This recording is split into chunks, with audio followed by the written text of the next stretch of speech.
And good morning and welcome to the road to the NHC. I'm Scotty McKeever, and we are going to cover all the races that you are interested in if you're trying to get to Las Vegas, Nevada for the NHC.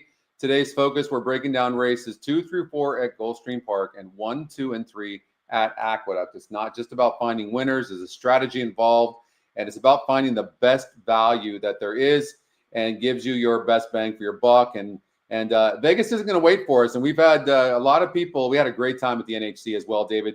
It's nice. And of course, I'm sorry, NHC champ 2022, David Harrison is my partner. David, we had a really nice time in Las Vegas. We had Doc at our table. We had Mike at our table. Mike's already qualified for 2026. I have a feeling that, we're going to have 20 to 30 people qualify for the NHC, and because of what we're doing here on the road to the NHC. And super excited about it. In fact, I had a lot of people talking to me about this show specifically as it related to the NHC in Vegas and how they watched this show, and that a lot of people were saying that it got them interested in trying to qualify for these mythical tournaments. Exactly. And good morning, everybody. And Mike T, congrats. You have a spot at our table reserved. Again, I'm qualified, and Scotty's on the verge of qualifying. We'll get to that in a minute. But I'm just recovering from the NHC. I mean, I was a little surprised, Scotty, that I also had people coming up to me solo, telling me how much they like the show, how much they like the product, Equine Edge, and I'm like, yeah, thanks. It was a little surprising to me that so many people complimented us about the show. And then you'll get one guy who says, that show sucks. You know what I mean? Yeah. But I think they were kidding at the bar. But yeah, so thanks for everybody who came up in Vegas. And Vegas, we had such a good time. The problem is it didn't work out for me that well, but Scotty was right there. He had a great performance on Silver Sunday day. And I thought we were going to have 2 repeat winners back to back of EE community, but he put in a strong run. And just want to congratulate you, Scotty, for you're the newly crowned Florida Derby Challenge winner from last week. Good job. Thank you. And with that, and also your success in the Silver Sunday, you have catapulted up the leaderboard, the NHC leaderboard, into second place, only a few points behind Clocker John Nichols. So keep it going, brother. And I will tell you, I'm not chasing you this year. I'm not chasing the tour. I've already qualified. And again, like the motto is, the tour brings you in. You don't go after the tour. Sure. Your early success dictates what you do during the year. And with that early success, you're right there. I mean, I'm qualified, but I have 300 points, so I'm not chasing it.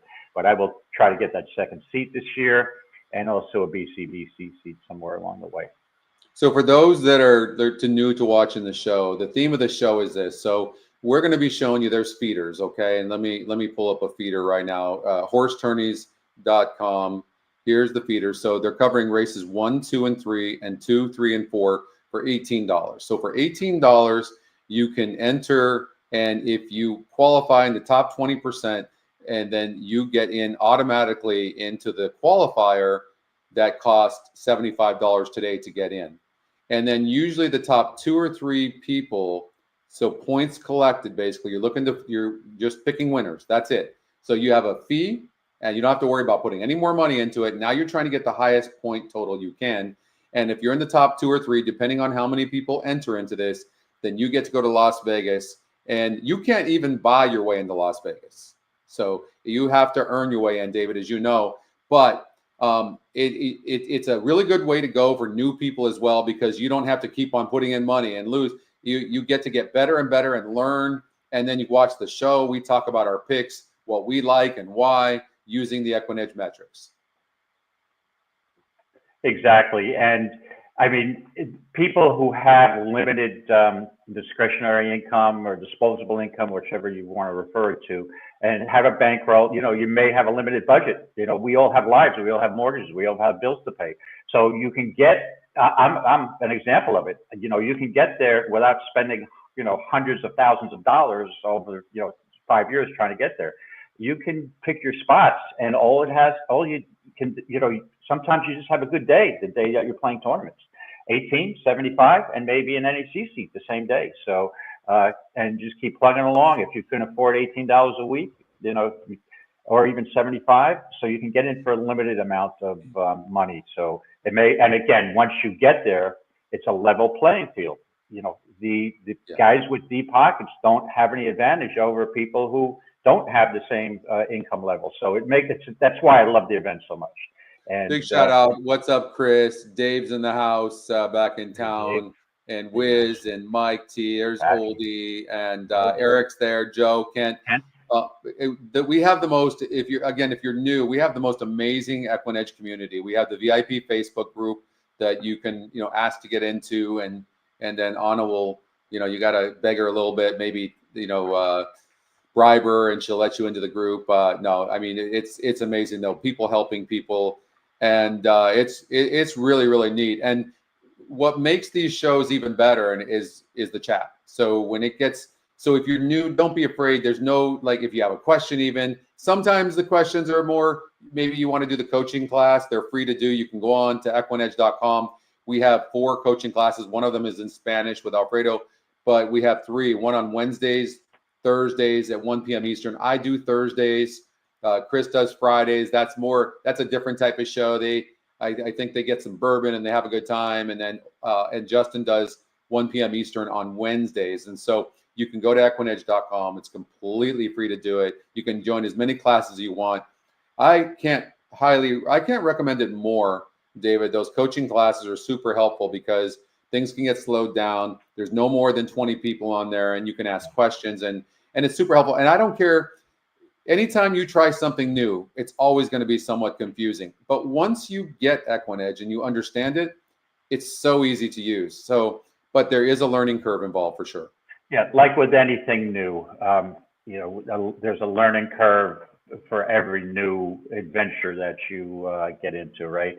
No matter what your intelligence level is, it's still getting familiarity and the comfort level with the product. So the coaching classes helped me when I first started using the product too. They helped me greatly. And also you guys have some laughs on that coaching class. It's a little low key and interactive, and no question is a stupid question. So sometimes I would give stupid answers on some of these shows, but no question is ever stupid. It's like you ask even the most basic question.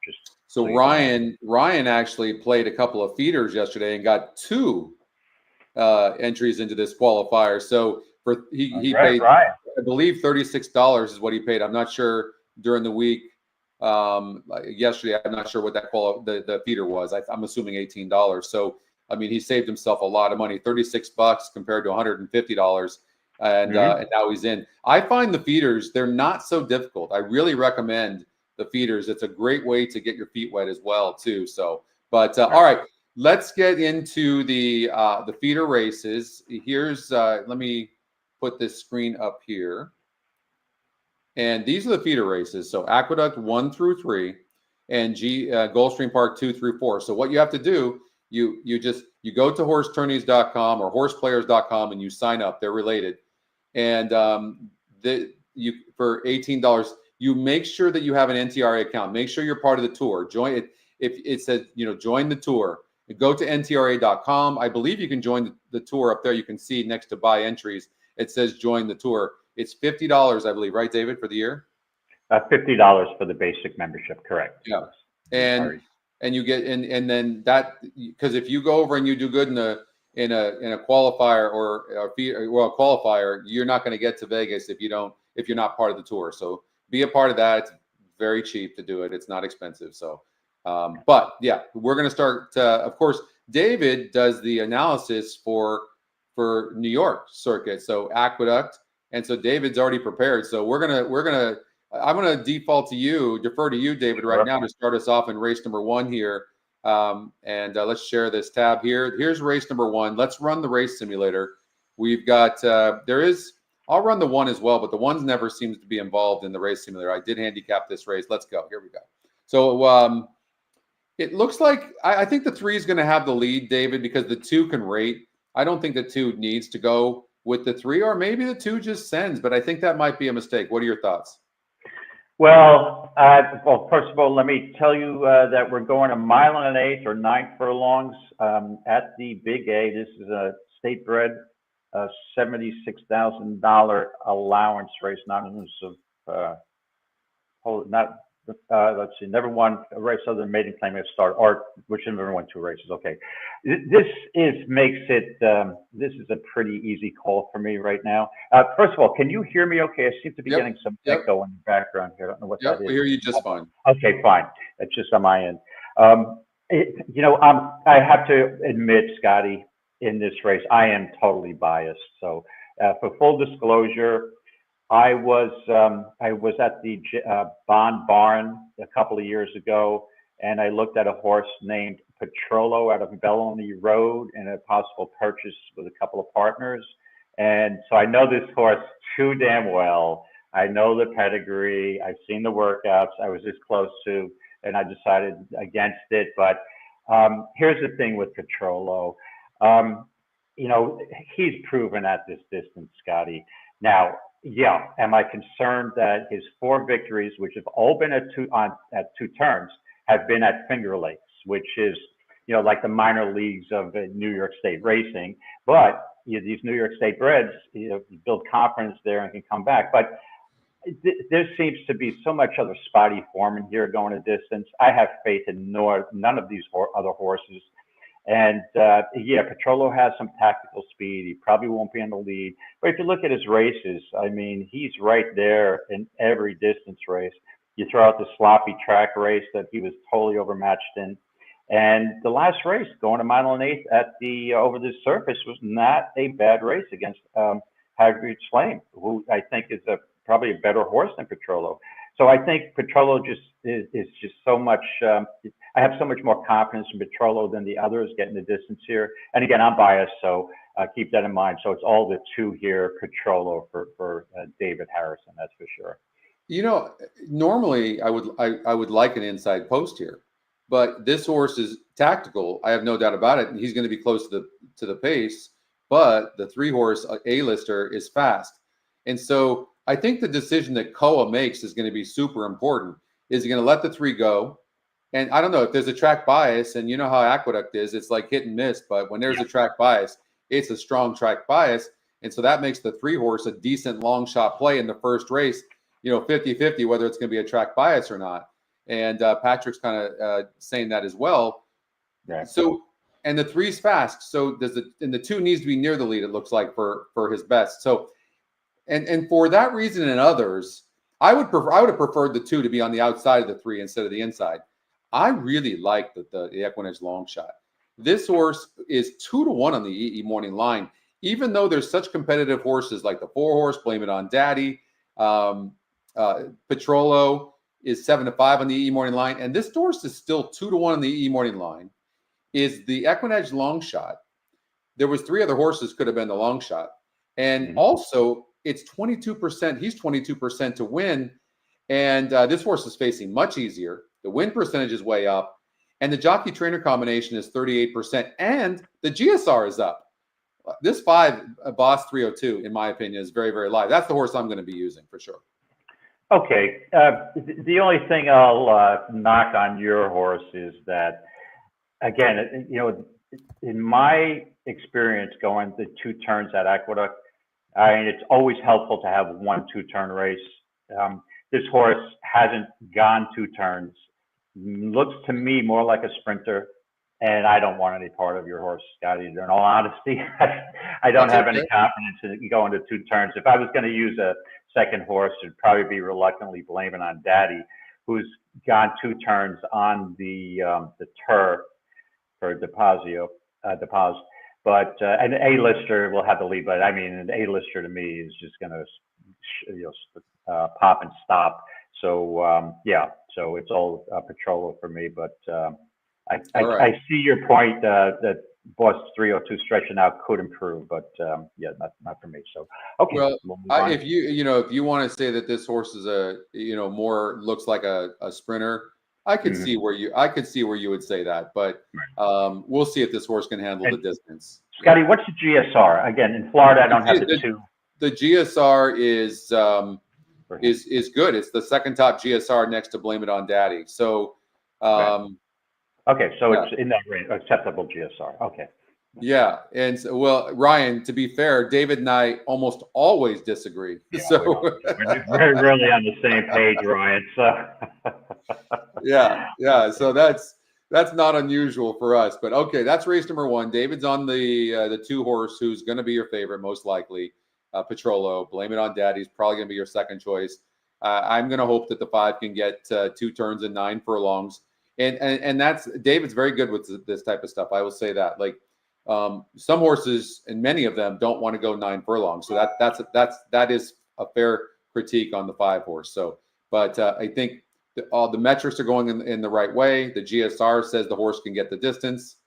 We'll see. When you do look at the 5 horse, Street Boss was a sprinter. Now you can see that right here. So and the dam only ran 1 time. You can see that at 8 furlongs. It's interesting that it was the 8 furlongs on turf was the first place that Baltus put the horse. So I'm hoping on the dam side, on the bottom side, that maybe there was some distance breeding. That's what I'm hoping for, but I don't know. Right, and that's why I had interest in Petrolo when I originally went to the barn. So Bellamy Road. We know Bellamy Road won the Wood Memorial Triple Crown candidate.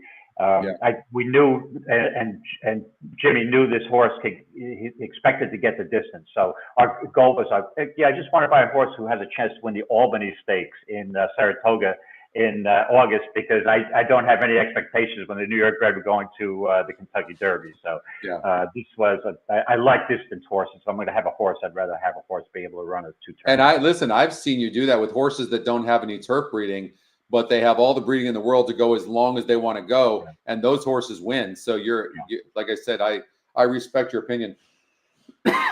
All right, so real quickly before we go on to race number 2, I had mixed feelings on Blame It on Daddy. What was your thoughts on this horse, who I think people have to consider this one? Well, the thing is, this horse has spent 8 races on the turf and doesn't really have much speed, right? So that's going to compromise him going 2 turns here. The 3 races on the dirt, I mean, he went right to a 40,000 non-wins at 2 and aired at 13-1. So obviously he likes the main track, but the last 2 races, I think he was just totally over his head. And those were open company races. So now he drops down back to state bred company.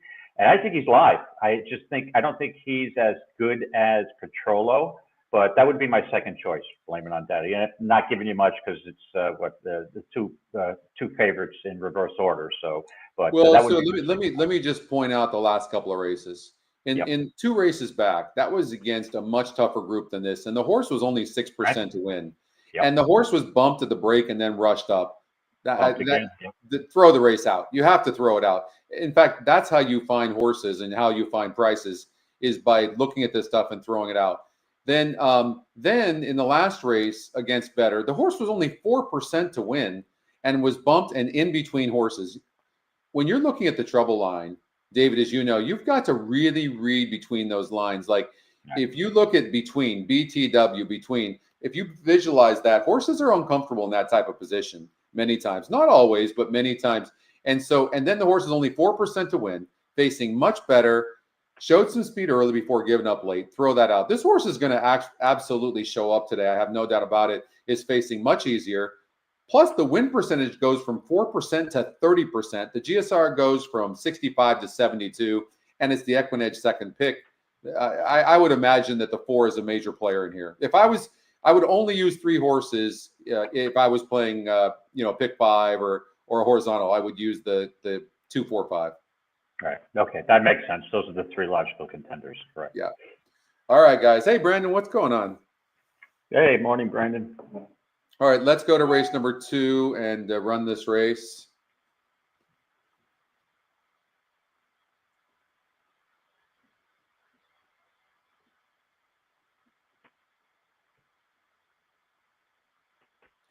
So it looks like the 4, and the 4 is interesting. We've seen this before. There's a high likelihood this 4 is super dangerous. First of all, it's 4-1 in the EE morning line. It's the fastest horse. So you got different metrics here. So the pace number says it's the top pace. The race simulator says it's the top pace. The 4-1 EE morning line says the horse is live. 27% says the horse is live, and it's the EE long shot. And so the first thing I want to do in this now, you got to remember, I always tell you guys this.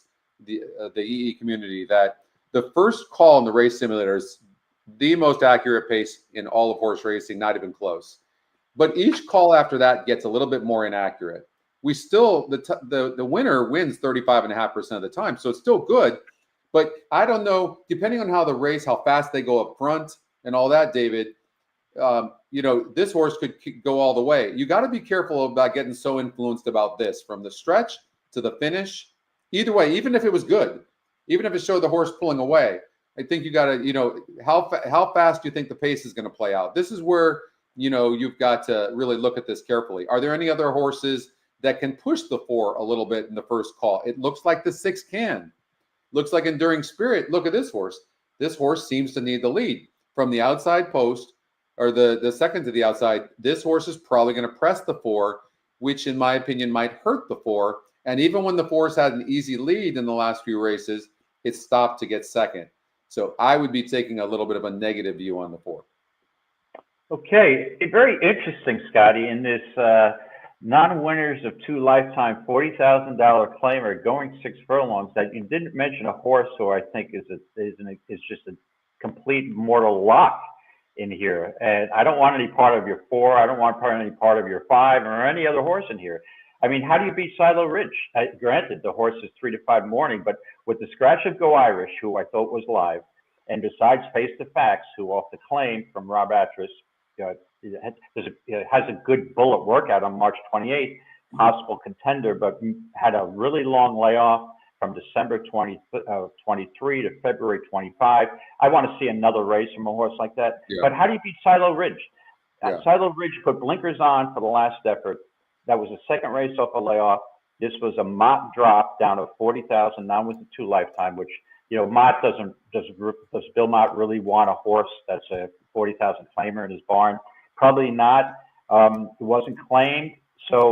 But it was an improved. This horse showed more speed with blinkers on, will show more speed pressing the pace with blinkers on. This horse, to me, stalks the pace here of the 4 and draws off at the top of the stretch and wins convincingly. I don't see any other horse in here. So Silo Ridge, my best bet of the day. My Matt Miller special is Silo Ridge. Okay. And Matt, if you want to play a Petrolo Silo Ridge, a huge double, be my guest. I'm not in that pool. So and I would, so let me echo your sentiments. If you look at this race here on 118, first of all, the horse had been off almost a year. Second of all, it was against a 64 group. The fact that Mott put this horse in this allowance race, either he was protecting the horse and just giving the horse a race, one of the two, or he really feels highly about this horse. So and look, the horse was 9% to win, 64 SOR, and then drops in class. Win percentage goes up. Second off the layoff, a third race off the layoff is often a horse's best. This horse is super live, absolutely. Blinkers or no blinkers. I don't know that the blinkers even mattered. If you throw out this race on 118, David, look what this horse has done. I mean, other than its first race, it just has never run a bad race. So, right. Always there. Did show a little more speed than normal. A little more early foot with those blinkers on, and just barely lost that race. That was a head bob down to the wire. So. This horse shouldn't be in a non-Wizard 2 lifetime. That was a finish that was this close. So I just think this horse is a single. Let's just take a look at the 7 real quickly, because it's 6-1 EE morning line. So I just don't want, because if the 3 for whatever reason doesn't run good and you go like this, look what we have. We have an absolute grab bag. And I think when you're playing in these mythical tournaments, I think it's important to do that. Like, you could go, hey, this horse is still a 60% chance of losing. But the problem is then you have to try to figure out which of the long shots is going to win if the 3 doesn't run, right? Because that's a different story. But I think here's an interesting horse who broke its maiden in its second start last time out at 6.5 furlongs. It has speed. It draws a good post. If we run the race simulator, it shows that the horse should get a good trip. Now, unfortunately, when you have a horse that's only had 2 lifetime races, we don't know what the upside is. We just don't know. And the horse added blinkers last time out, really improved. And then And so I don't know. Did you have a thought on this horse at all? I think Mirage is good for a long shot a day. Very underrated jockey, in my opinion. Oh, absolutely. And a good thing with Romero Mirage is he seems to get his horses into position early. I mean, he's an aggressive rider. And in a lot of cases, we're lacking that on the Naira circuit. You know, you'll get horses that get off to clear leads. No one presses the pace, even though they have speed, and they get away. So that's what I admire about Romero, that he puts most of his mounts in position or a good position early to, to be stalking. So, but I don't like this horse, to be honest with you. Franco goes off. When a horse just breaks its maiden and faces winners the first time, this is at the same level. Usually a maiden 40 equates to me to probably a $20,000 claimer. So I let this horse beat me. That's fair enough. And since Patrick brought this up, and I think the 6 is one of the long shots. If the 3 doesn't win, absolutely. But I will say this just to caution you. You can see the 5 horse was just gelded and the 6 horse just gelded. We ran these stats about 2 years ago, and only 11% of horses win after being gelded. So I just want to make sure your enthusiasm for gelding is tempered a little bit. So, I mean, usually you'll start seeing where the horse relaxed a little bit, like second or third time after being gelded. And I don't even know what those numbers are. I didn't run them. We did run the numbers though for first time geldings, and it can be part of everything you're putting as far as a horse when you're looking at a horse. That, if the horse is going up in win percentage or it has a lower, a higher GSR, whatever, then and then it's gelded. Maybe you can look at it that way and go, okay, you know what? There's a lot of things here, and that's the way you should use all the metrics and statistics together. Anyways, is you're seeing all these different metrics and statistics going up in the right way, and then the only other thing I would say is visualize the trip, and that's what I do when I use the race simulator, David, as I visualize the trip a horse might get. It looks like the 6 and 4 could duel, and the 3 is going to should sit and be in third or fourth, sitting a nice trip. So I agree. The 2 looks sneaky inside here. There's just something about that 2 that's going to save ground. Broke its maiden 2 back.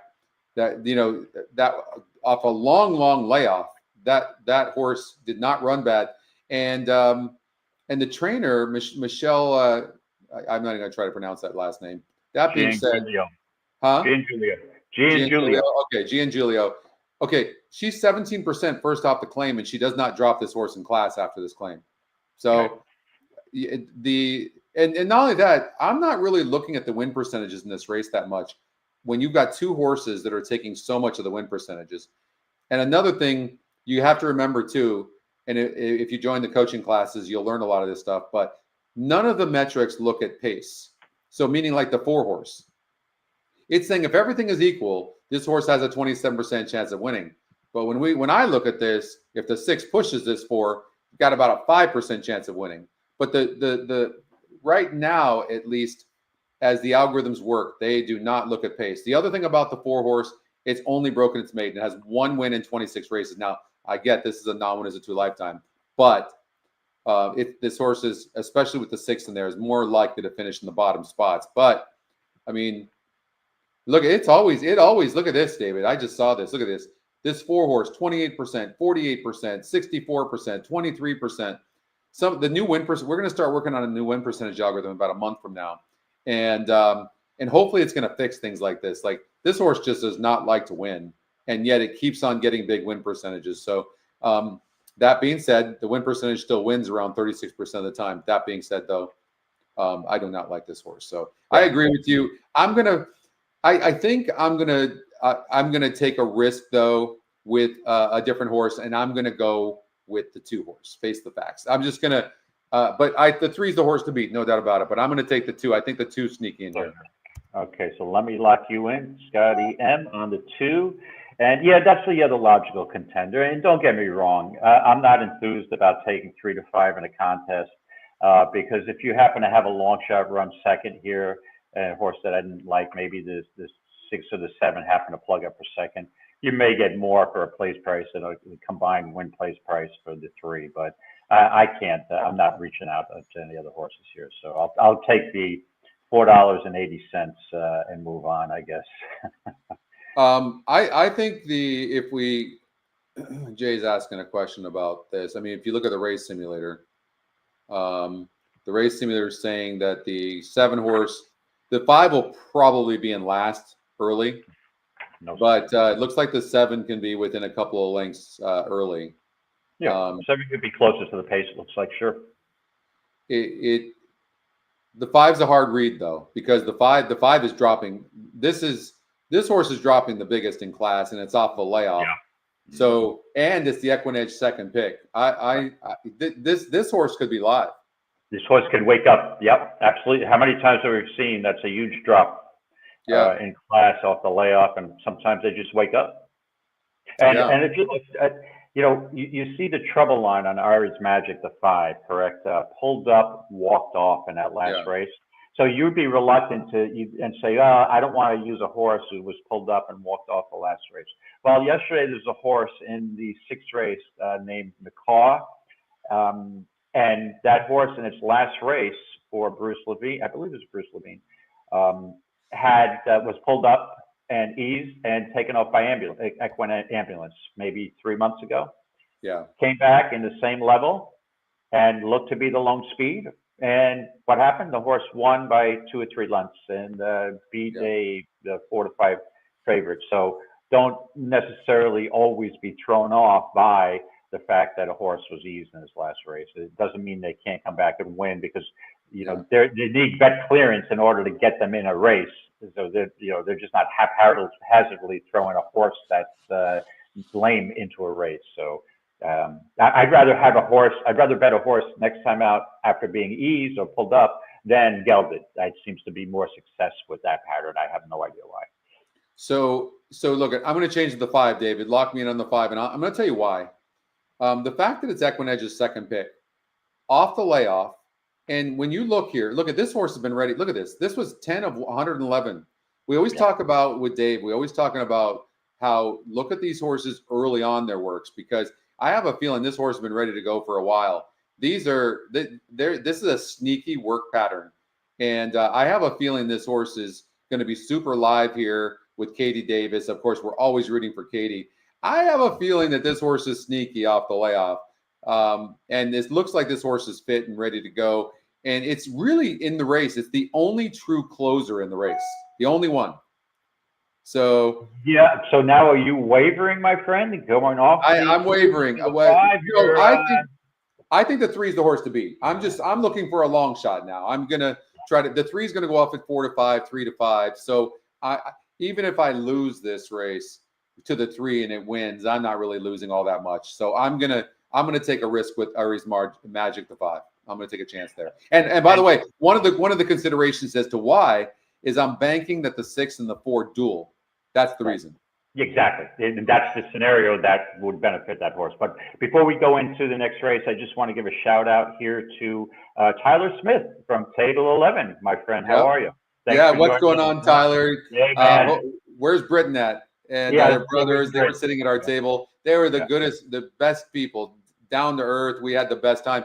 In fact, Britton and Tyler have accounts at Equinedge now, so that's pretty cool. And they're young and freaking just talented handicappers. Yeah, so, and these gentlemen are in their early 30s, and they're both excellent handicappers. I've hung out with them at adjacent tables the last couple of years, and congrats. And Britt in the NHC was right there on the cusp. He was having a good tournament. Then Tyler followed that up with a second in the Silver Sunday, I believe. So yeah, he took away. That was my tournament, Tyler. That was your tournament. Yep. Well, I know who you went with the last race. Second race, the penultimate race. I was in to set it up for the people that don't know. I was in the lead with 2 races to go, and I only like 2 horses in each race. And David, the 10 horse in the second to last race, I don't remember which race it was. You're like, I like this 10. I'm like, I like it too, but I think I'm going to go with the other one. And the 10 won the race. And Tyler won with the 10 also, I believe. Yeah, and you like the 10. You even said to me, I like the 10. I think the 10 looked faster, but it was a close call. I'll mark. It was. It wasn't an easy. Like, I love the 10, but I don't like yours. I'm like, I think the 10 might be a little faster, but I don't. When somebody's got the lead in a contest like that, and there's 2 races left, I don't want to be too strong talking that person out of a horse, because if I talk him out of a horse and that horse wins, then I look like the bad guy, and I don't want to have that on my. For sure. There's always that. It's Yeah. hard because it's like you just want to help. You know what I mean? That's But like you have, everybody has the best of intentions. Like, I really like this, and sometimes it helps you, and sometimes it throws you off. It's just one of those things. But I welcomed your opinion, and I liked the 10 too. And it was only 2 horses, the 10, or I can't remember the other. I think I went with the 3 horse, I think, and it just ended up being the wrong decision. I want to answer a question real quickly, Brandon. Yeah, I heard what you said there. Look, all transparency, the new handy view with the race replays, live streaming, all the results, who the horses faced, it's coming along real nicely.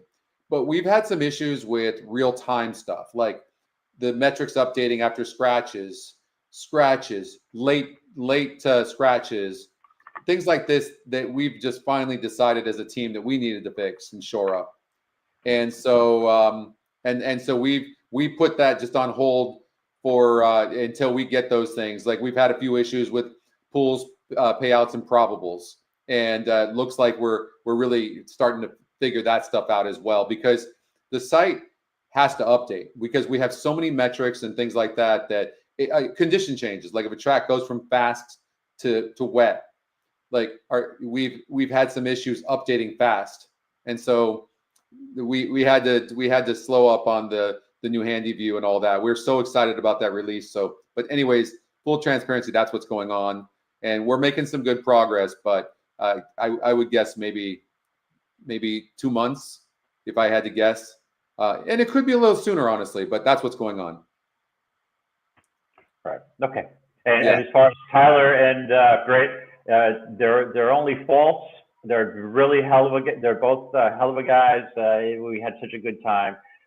Very respectful and fun people, but they are Flyers fans. But I don't have many friends who are Flyers fans, and I hope we can be considered friends or colleagues at tables. Looking forward to being with you guys at the next NHC. I'll have my JT Miller jersey that just arrived at that table next year. So let's go. Let's go. All right. Looking forward to next year already. Yeah, me too. Long ways to go. Yeah. All right. So let's go to race number 3 at Aqueduct. Let's play this race. So Scotty, let me just confirm. So in the second race, you landed on the 2 rather than the 5. Okay. Yeah. Oh, 5. Okay. Cinco. So, okay. I'm going with 5. Let me lock you in on the 5. Okay. Let's get it rolling here. All right, third race, 1 mile. Patrick. I appreciate that. Like, Patrick's been with us a long, long time, and for those of you that don't do software development, man, it can be like super tedious. Absolutely. And I hope you just trust me on that. We're like, man, if you know anything about me, I want these releases so badly, because don't forget, I'm a handicapper first, David. You know that, but it doesn't move as quickly as I want it to move. So, but thank you for that. I appreciate that. Okay, so we have a horse to watch here. Top pace, top win, top SOR, the 1 horse. Let's see here. It's okay. In this situation, a horse is 47% to win when they're the top pace, top win, top SOR, lowest EE morning line, and top equine edge pick. They win 47%. This horse shows 35%. So this horse is more like 47% to win. After takeout, a negative 6% ROI, and in the money, 81%. So depending on how you want to play, maybe you want to play this horse being in the money, that type of thing. But it's a small field. It's going to be the big favorite, so there might not be any value there. But that's how that horse to watch works. Okay, go ahead, David. What are your thoughts here? Okay, well, we're going a mile here at $40,000 claimer for 4 and up, and these races are my specialty. The thing is, the race dynamic really was altered with the late scratches of both the 1 Chelonian and especially the 4 Magnolia Midnight. Now, Magnolia Midnight would have been the lone speed, and in my opinion, been rather difficult to catch. But then what happens is that now it becomes a paceless race, and a horse that I originally did not like at all, the 1A Tabagachi, who was formerly Brad Cox, and I believe before that may have been Al Stahl. if I can remember. But Well, I'm here's looking the right thing. now. Uh, It's been let's see here. I mean, Al Stahl. no. No, it was Chad Brown in the first start, and it's been Brad Cox ever since. And Okay. then Okay. and So I'm then mistaken. Linda Rice claimed this horse for $80,000. This horse is now in for 40. Wow. Right. And so now that's the thing with Tabagachi. Tabagachi, to me, reluctantly is a must use because of the speed. But if you look at Tabagachi's past performances, when this horse wins, he barely wins. He barely gets up. He usually runs a good race. He's been facing tougher $80,000 claimers. Um, had a encountered a sloppy track in the Queens on December 29th, Queens County handicap. But I've had this horse many times in exotics, and just gotten beat. And I don't know. I don't 100% trust this horse, but I think you have to use it because of the lack of other speed in here. But here's the interesting thing. This looks like a claiming war today, in my opinion. So you have a trainer, Linda Rice, claiming from Brad Cox for $80,000. Be careful when you claim from Brad Cox, because from the way I looked at it, I don't see much success claiming from a trainer who's just got an incredible success rate. So I'm reluctant on that end also. But let's go to, it's a very suspicious drop. Usually Linda claims a horse for 80, keeps it at the same level and moves it up to an allowance race, right? Yeah. So I don't know the motivation, but maybe she was just, one of them were pissed off that they claimed each other's horses, right? Because they've been playing that game. But we have a Brad Cox claim. Off of Linda Rice. Yes, so that's interesting here. And this one was claimed for 40, going a mile and an eighth. Now, I never thought Costa Terra was a real mile and an eighth two-turn horse. To me, Costa Terra is more a mile and a 16th, but that's just my opinion. The horse has won at a mile and eighth before, so the horse can get the distance, but it's only 1 for 10. But here's the thing. When Brad Cox claims a horse and keeps it the same level, look at the numbers. I think Brad Cox is 49% first time off the claim. Wow. Just alone on that, it's just unbelievable. And I can't, you bet against Brad Cox in this spot at your own risk. And then you have a workout that's a bullet workout on March 29th, 4 furlongs, 47 breezing, 47 flat, the best of 151 works. So, I mean, I like Costa Terra. That'll be where I land on here. But with that scratch of Magnolia Midnight, maybe pace compromise. So I know I'm wavering, but I'm still going to use the 7 on top. But I would have been more confident with the Magnolia Midnight in the race. So then I think you have to also use Tabagachi. So I'm going to settle on the 7, and the 4 would be, to me, that looks like an exacta that's pretty likely here. Yeah. I'm leaning towards the 7 horse. I'm looking right now. I didn't handicap prior to this race. Lost in Rome is an interesting horse to me. Facing this competition, got a 2nd place finish as a price horse. So I thought that maybe this is an interesting horse. I've never been really a big fan of Wayne Potts. I mean, I've never seen a trainer have so many horses but have such a low win percentage. Like, I've seen it in the past, but he's one of those, so I'd probably lean against there. But the Costa Terra, the reason you would be using this horse would be pretty much just Brad Cox. But Linda Rice is a good trainer as well, not like Brad Cox, and he can improve. I don't know that you're going to improve. How many people have really improved off of Linda Rice as well? Like, correct. You know what I mean? Mm-hmm. So even though we talk about this, David, even short fields, sometimes you find those price horses. This almost feels like one of those types of races. What about the 2-horse alternate reality? I mean, this horse won 2 back. Last time Alice got 2nd place with being wide on the turn. This is an interesting horse as well. Yeah, third race off a layoff for Chris Englehart. And was claimed for $20,000 back in October.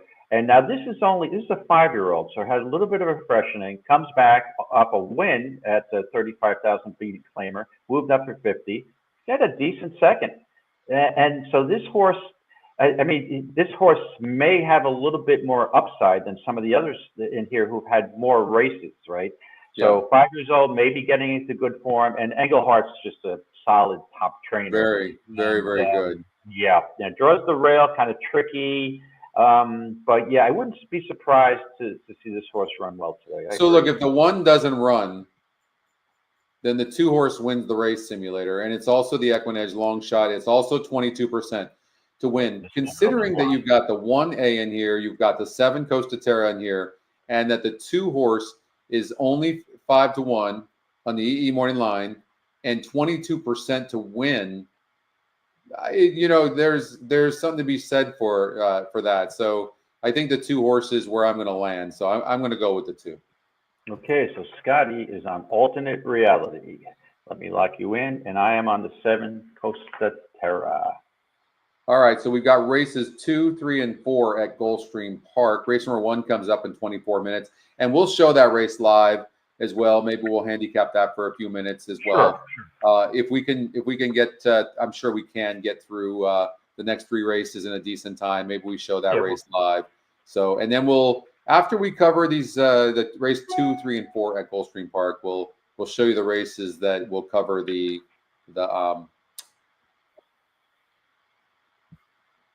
qualifier, excuse me. Man, Sure. brain fart here. Yeah. Okay. Let's run the race here. All right, second race at Gulfstream Park, going a mile on a turf, 17,500 claimer for non-wins to 3 lifetime.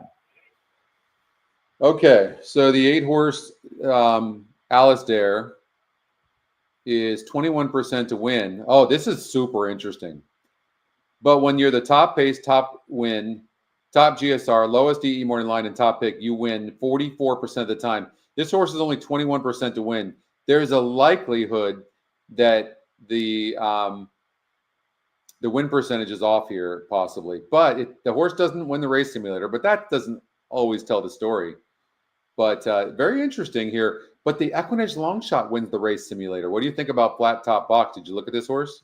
Yes, and again, I have a loyalty thing here with Flat Top Box. The Flat Top Box ran on March 13th, and that was one of my only winners at the NHC that weekend. So at 3.5 to 1, I took that all day long. I'm going right back with this horse, Scotty. The thing is, this horse had 2 races on the turf earlier or later last winter and early in January at a $50,000 level. None was a 2 lifetime. Dropped to 25, improved slightly with a 4th. And then in the last race, going a mile, was in a proper spot. This horse is probably a 17.5 claimer, right? Yeah. And to me, it only won by 3/4 of a length. But if I watched the replay, and I watched the replay right after this was at the NHC, I think this horse could have won by more. This horse, to me, was loaded, and it looked like a clear winner stalking from the entire, as soon as it got to the gate, I thought this horse was live. So I think maybe this horse has found its level.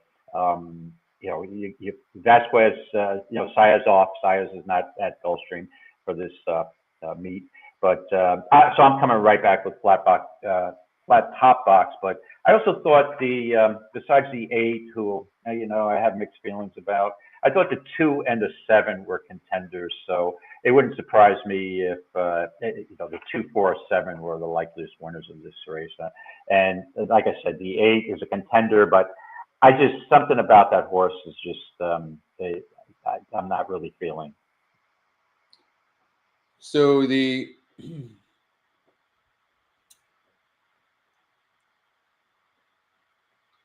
7 horse is the horse I'm going to settle in on. 6 horse is interesting, though. I'll say that it's back on the turf. Its GSR goes up 10 points, and it dead heated 2 back, and the non-winners are 2 off the layoff.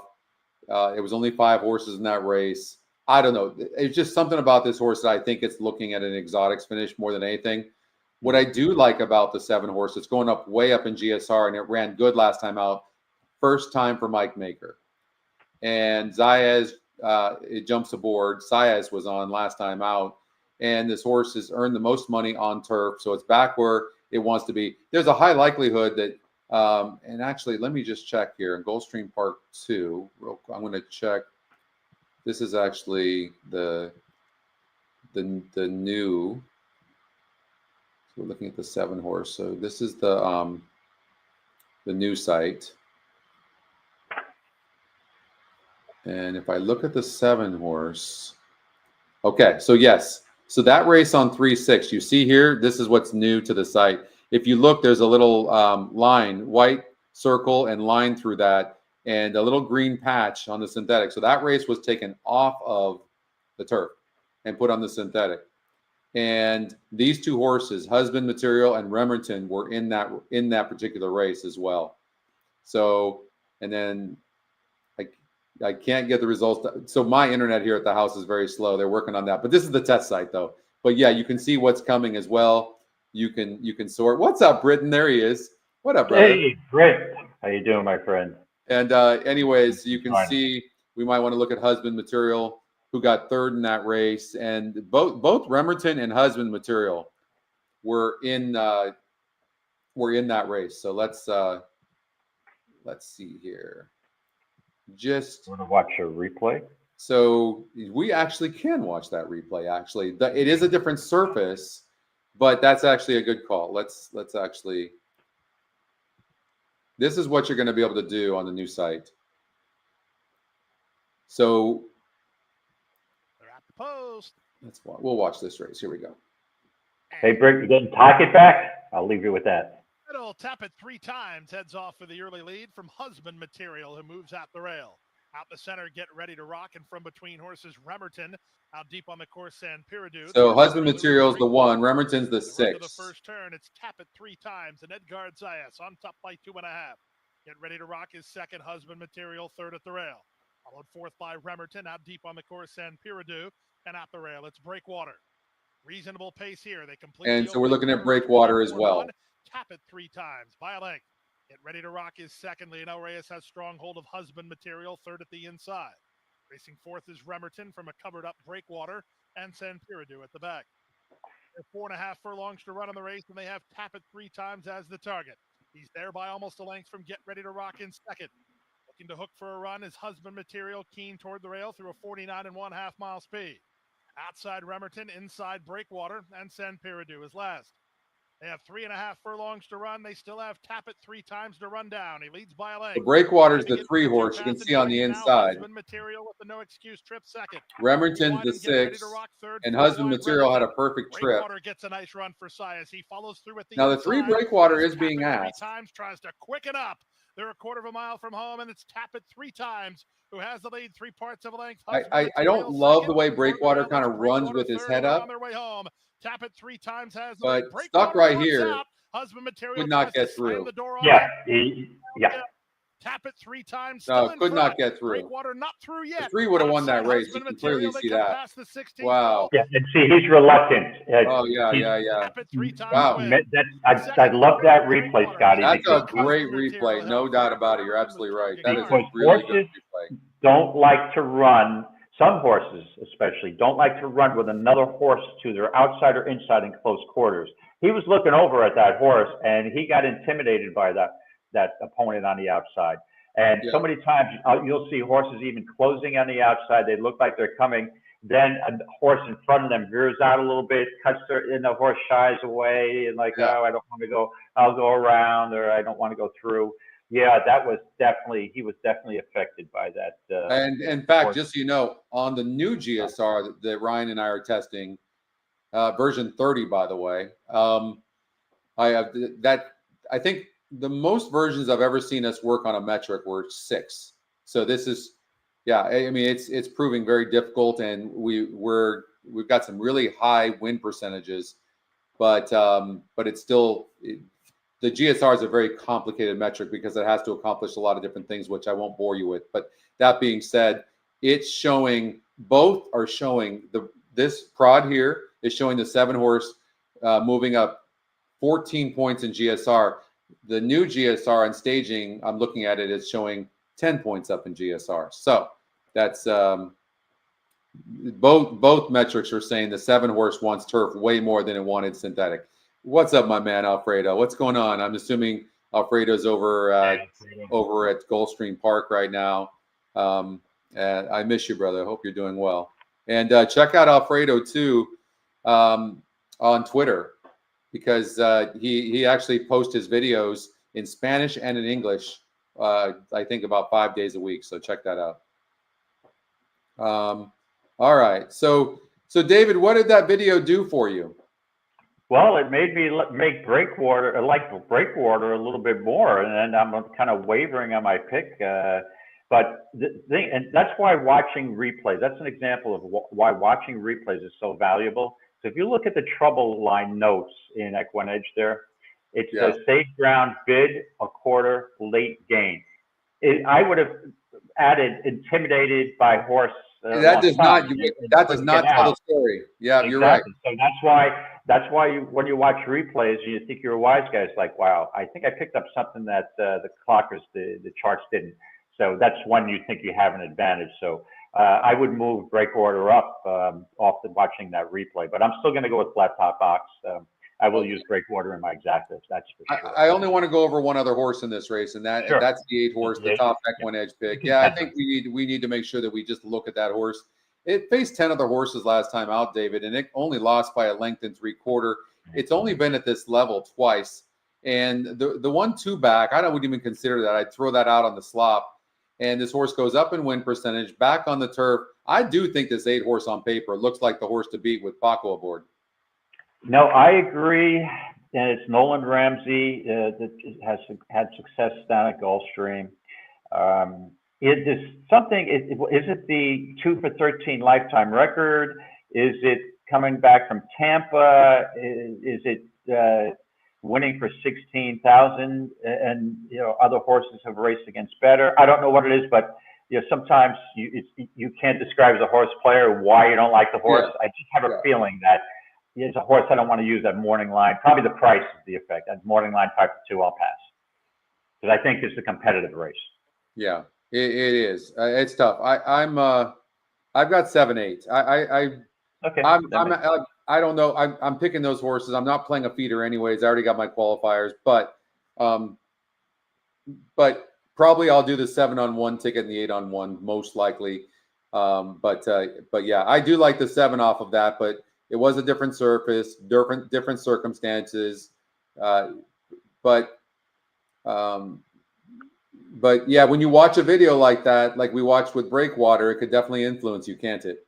Oh, absolutely. That's why I spent hours and hours before the NHC watching videos. Like I said, my wife have races that are already completed, and my wife thinks I'm insane. She says, "Oh, weren't these races from a couple of weeks ago, a couple of months ago?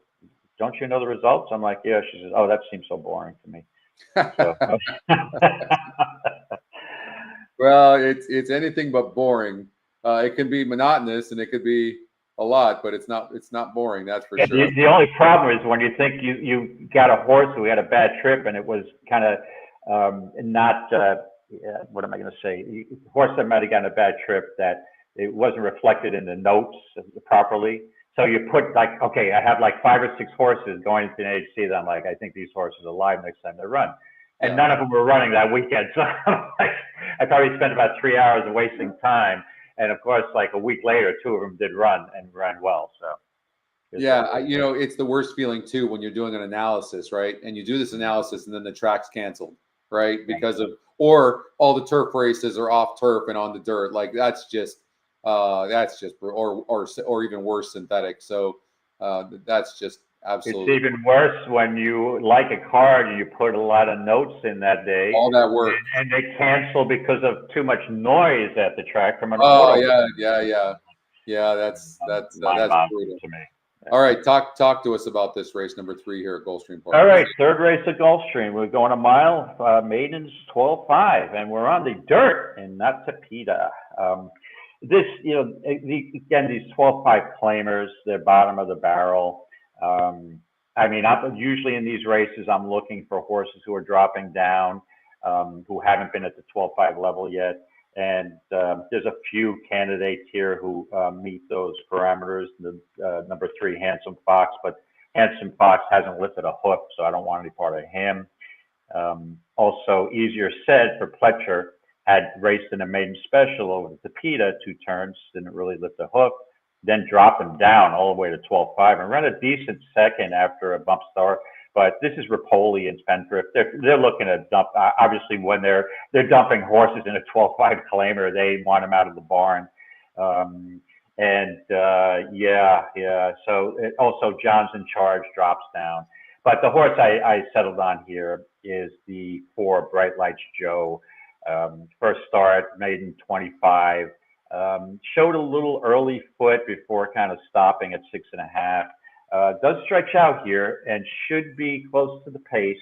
And a City of Light, I like the breeding going a mile, but you know, at 12.5, I think this horse is going to be competitive. So I didn't go too deep. You know, the other logical horse is Easier Said. So I'm going to land on Bright Lights Joe over Easier Said. And Britt, you're busting my balls here. I appreciate it. Britt saying you spend too much time at the pool. And you know, I'm a pool guy. On that Sunday, I went to the pool. And in retrospect, I started analyzing, you know, my performance on that Silver Sunday contest. And did I spend enough time handicapping that card? Maybe not. But the pool was beautiful. And there's some nice, I'll leave it to you this way. I'll be a little subtle here. There's some very nice sights at the pool that day. But in retrospect, I'll just veer off the topic for a second since Britt joined in and Tyler's there. As far as the NHC is concerned, in retrospect, I'm not playing the first chance, last chance anymore. I can't be on for 4 straight days. I realized that because by Saturday afternoon, I was getting the burnout feeling. By Sunday, it was there. And I don't think that's a good thing. I need 1 pool day. So that Thursday will be a pool day. And if it's chilly, it will be the Bellagio heated pool that day. So Wiz is wondering, well, you had a good view of the ocean, like it was, yeah. Well, there's no ocean there, but had a good view of some nice trees and good. You know, okay. things that bring me joy. I'll put it that way. Skull Honor is my pick easily. I'm going to tell you this right now. I love Gonzalez aboard. He's aggressive. Don't be surprised if from that rail, Skull Honor gets the lead and goes gate to wire. This horse wants dirt. I looked at this. This horse is absolutely a dirt horse. D'Angelo is a very good trainer. Why this horse has not been on dirt is mind-boggling to me. I think this horse is going to improve and go gate to wire. Is jumping up to 40%. I think you might even get 5-2 on this horse. The Aqueduct is going to be hot today, Tyler. It's going to be hot, buddy. And good luck in your contest today. And if you good luck in your contest. If you see Timmy Clark there, tell him I said hi and they give me a shout out. Yeah, and then there's a tournament tomorrow, a Santa Anita tournament tomorrow. I'm playing in. I feel like I've got some momentum from last week, and it was nice. Yeah, Scotty's hot, and I wouldn't be surprised once Scotty gets on a roll. Like we get hot as handicappers, continue it, and I am in a much smaller contest. Matt Miller had brought up the Naira contest for back since it's Wood Memorial Day, and I said, "Okay, Matt, bring it on. I'm going in. I'm going in, brother."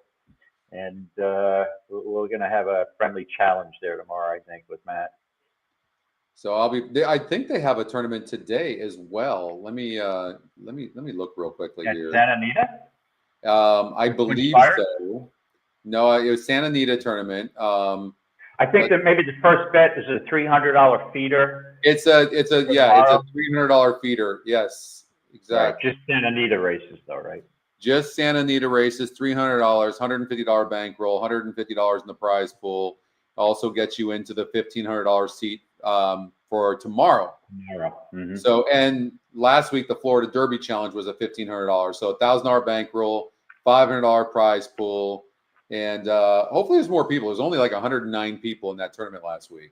So hopefully they can get more at Santa Anita this week, and the races are going to be good tomorrow. So looking forward to that. But I love playing in those tournaments. Oh yeah. And just for full disclosure, I'm concentrating a little more this year on live money contests rather than the horse players and horse tourneys. So if you don't see me a lot on some of these contests, especially on Saturdays, Sundays, don't worry, everything's fine. You may see me in a little more live money tournaments this year. Oh, Mike, you're going to play in the Santa Anita Derby Challenge. You got 2 entries off qualifiers and feeders. Guys, look into that more. Go on horse tourneys. horseplayers.com. There's all sorts of feeders and qualifiers. Yep. It Can is get so you in. much fun. You don't have to spend the $1,500. No, You can get like winning last week in the Florida Derby Challenge. I've got a $10,000 entry now that I don't have to put out the 10,000 for the BCBC. That's a lot of money. You know what I mean? Like, and I'm always getting 2 entries. You go shell out $20,000. That adds up. It's a lot of money. So does that up, especially if you're not doing well. I mean, there goes 20, but yeah, no, it's basically 10,000 added to your price pool, is the way I look at it, right? So what is Ryan saying? Are you guys doing the Tampa Bay Downs race 7 to Gulfstream Park races 9 races for the qualifier? Yes. We're just gonna. Yep, we're just gonna finish the feeders. We got race 3. I'm gonna so we have Gulfstream Park race number 1, which I would love to show, but this isn't going to start until Aqueduct race number 1. So we have 24 minutes before the feeder starts. So we have time. I just wanted to look at the 6 horse. Tell me why I should not play this 6 horse. I really do like Skull Honor. I'm already going with a 1, but did you like the 6 in any way, David? Well, like I had mentioned before, Scotty, it's Pletcher and Rapoli dropping down from a maiden 70 to maiden special weight 70 to 12.5, trying to dump the horse out of the barn, and no one bit, so they got it again, and it's more likely the horse did get a bump start the last time out, so may run better, but likely this horse is going to plug up for second again. I don't think this horse has much ability. But see, this is a great example, Mike. Mike hung out with us too in Vegas at our table. Table 11. It's the table 11's famous now. You know, now we got Britt and Tyler, and Mike's already going to be there next year, and then hopefully Doc will get there. David Lupo, and then me and you. I mean, it was great. I mean, it was awesome. And now that we got a chance to kind of know Britt and Tyler better, that's going to be even more fun next year. So now we got to get there, David. You and I aren't even there yet. Hold on a second. I'm qualified already, my friend. I qualified on February 15th in the Santa Anita Challenge. Did you tell me that? Yeah. Oh, I missed that. I forgot that. Okay, so you're there. So I'm the one. You're the one who's, but Scotty, we only have about 11 months. I think you've got plenty of time. Yeah, hopefully. I took the BCBC. It was just too hard to pass up that $10,000. You know, I agree. But and the good thing too is, or it's table 11. Now we've all had a taste, basically, of having some success in these tournaments, or being close on the cusp to winning. And I think it builds the confidence of the group at the table, so that we can bounce things off each other. You know what I mean? So now it always helps to have success, and the proper etiquette at the table. And I always follow this protocol. If someone else is doing well at the table and you're just having an awful, unmitigated disaster of a weekend like myself, always root for those guys. I mean, because it's nothing better for me than to root a guy on to have success and, you know, maybe win, get to the final table, and we can all celebrate together. And I think the ultimate goal is I'm hoping that guy will buy me a bunch of drinks. That's the ultimate goal. But all kidding aside, it's so great when somebody at the table is having success. So Britt's it is. Britt's not there yet. And then I'm in second on the tour. Last year, I was in first on the tour for a long, long time. And then I started getting frustrated because I kept on getting like third. And I got second one time and I got no points. Yeah. So if you do well early, you can't just do well late. You have to win. Extraordinary, right. It becomes very, very difficult. Late in the year, it's hard to advance up that leaderboard. You got to best your top 8. Yeah, you do. I know I'm gonna be there up. I mean, I think I got like 24th or 25th last year, but I stopped trying. I stopped playing in them afterwards because I was so frustrated with the format a little bit. But I mean, we all have the same rules, to be fair. You know what I mean? So. Yeah. Right. And I chased it. I decided to keep chasing, and I ended up finishing 9th. So I got a purse of 12.5, you know, before the NHC, which comes in handy right before the NHC because you get it before you go. So I'm like, okay, we'll get a little more money there. So by the way, too, I just want to point out what Mike's saying here. Like, think about this. He spent $150 to get 2 Santa Anita entries instead of $3,000. Like, play these feeders, you guys. Play these feeders and qualifiers. Absolutely. Okay, let's see here. Let's go to Gulfstream Park, race number 1. And look, this is what you're going to be able to do. You're going to be able to go and watch the race live on our own site now. Like, look at that. How great is that? Oh, absolutely. You know, and watch race replays and stuff. So that's really neat. So, but real quickly, let's handicap race number 1 at Gulfstream Park, and then we'll get back to race number 2 or race number 3. So we have a big favorite in the 1 horse, Majesty Song, who's not most likely going to get the lead. It looks like the 4 and the 5 are going to have the lead. Let's see. 4 this is a type of horse that's burned money. It's off the layoff. Paco Lopez, he's sending this horse.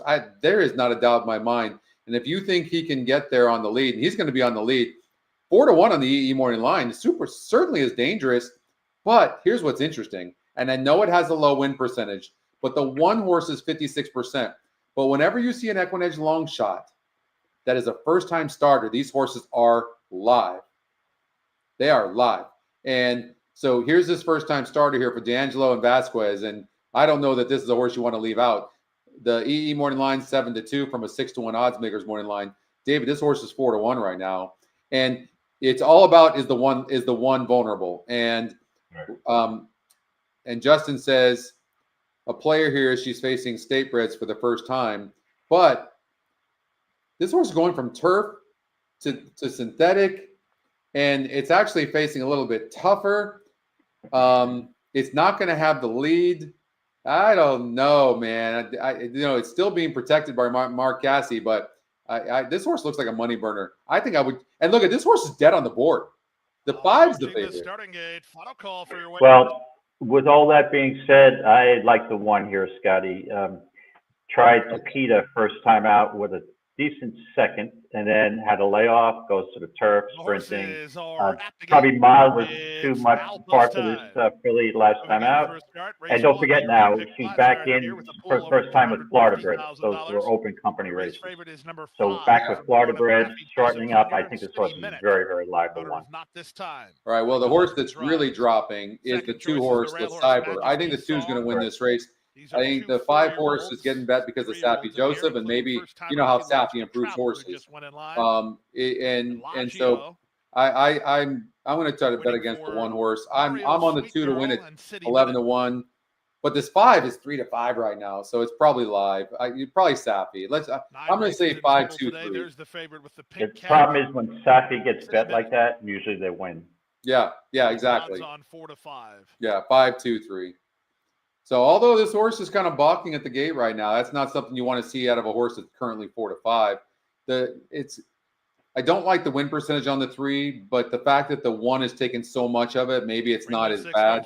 I would imagine this first-time starter 3 horse, if it breaks good, because you know these first-time starters, they break bad 50% of the time, if not more. So, but if the 3 breaks good, I'd imagine the 3 might be live here too. But I still think the 2 is going to run a big race. I'm on the 2. I'm on the 1. I'm scared of the 4.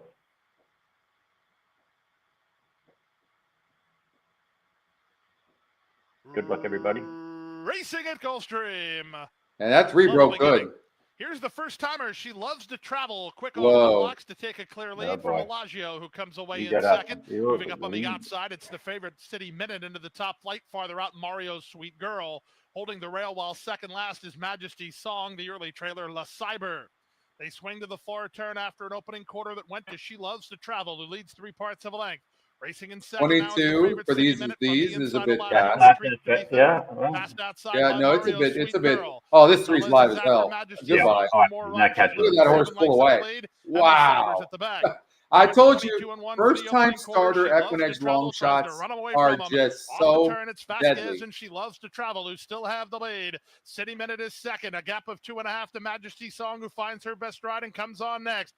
9-2. Mile from home. She Loves to Travel is almost home. She Loves to Travel, roused by Miguel V, and she still has a 3-length lead. Majesty Song is into second, but She Loves to Travel is close to home and goes gate to wire. Good call. The 1 ran a good race. Just rallied too late. There you go. I think it's La Cyber who gets up 4th in 103. Amazing. You want to look for that. Equinedge long shot first-time starters. I was looking for that on NHC weekend and just didn't exist. I know. Good call, Catherine. I didn't see any first-time starters that were Equinedge long shots. I just blindly would play them.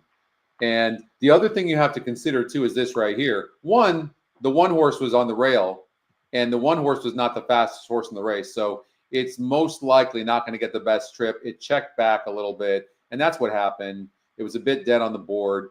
Also, I don't look at win percentages as much when one or two horses are taking so much of the win percentages. So, and so that's why that didn't scare me. When you see 7-2 EE morning line, and then you also see it's the Equinedge long shot. Look at the jockey trainer combination of D'Angelo and Vasquez, 24%. This horse was seriously live, and hopefully some of you had that. We caught that thing. All right. And welcome, Catherine, and congrats.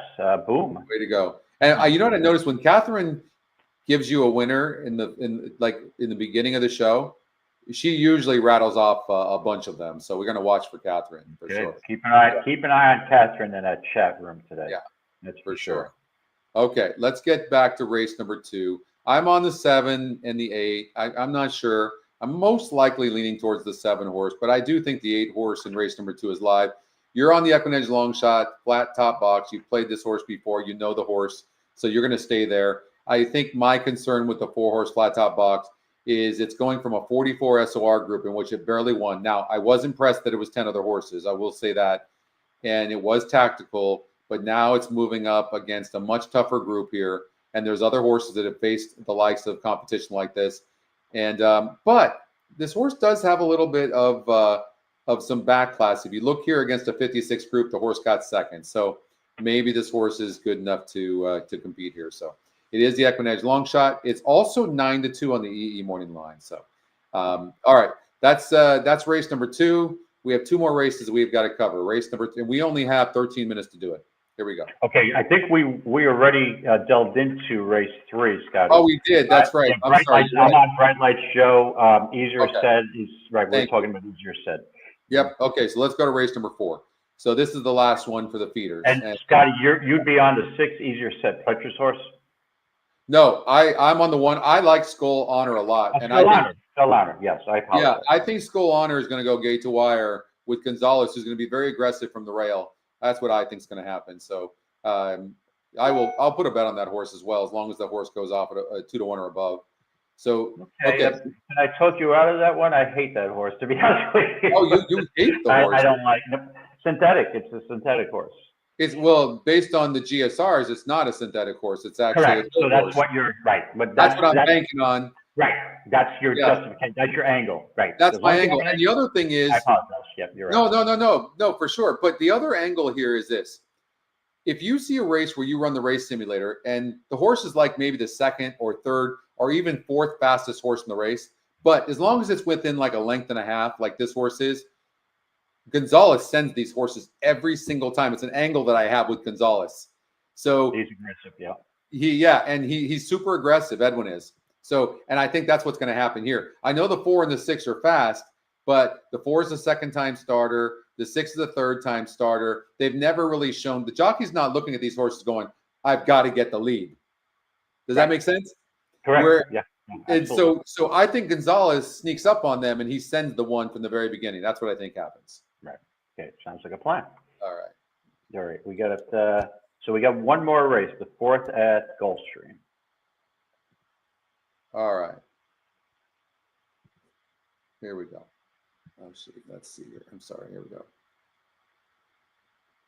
Okay. 4th race at Gulfstream, 5.5 furlongs on the Tapeta, optional claimer, 35,000 level. 5.5 Tapeta. This race, I'm normally looking for when you're dealing with a $35,000 claiming level. I start looking at horses who've raced for higher, in higher condition, higher claiming, and dropping down. Yeah.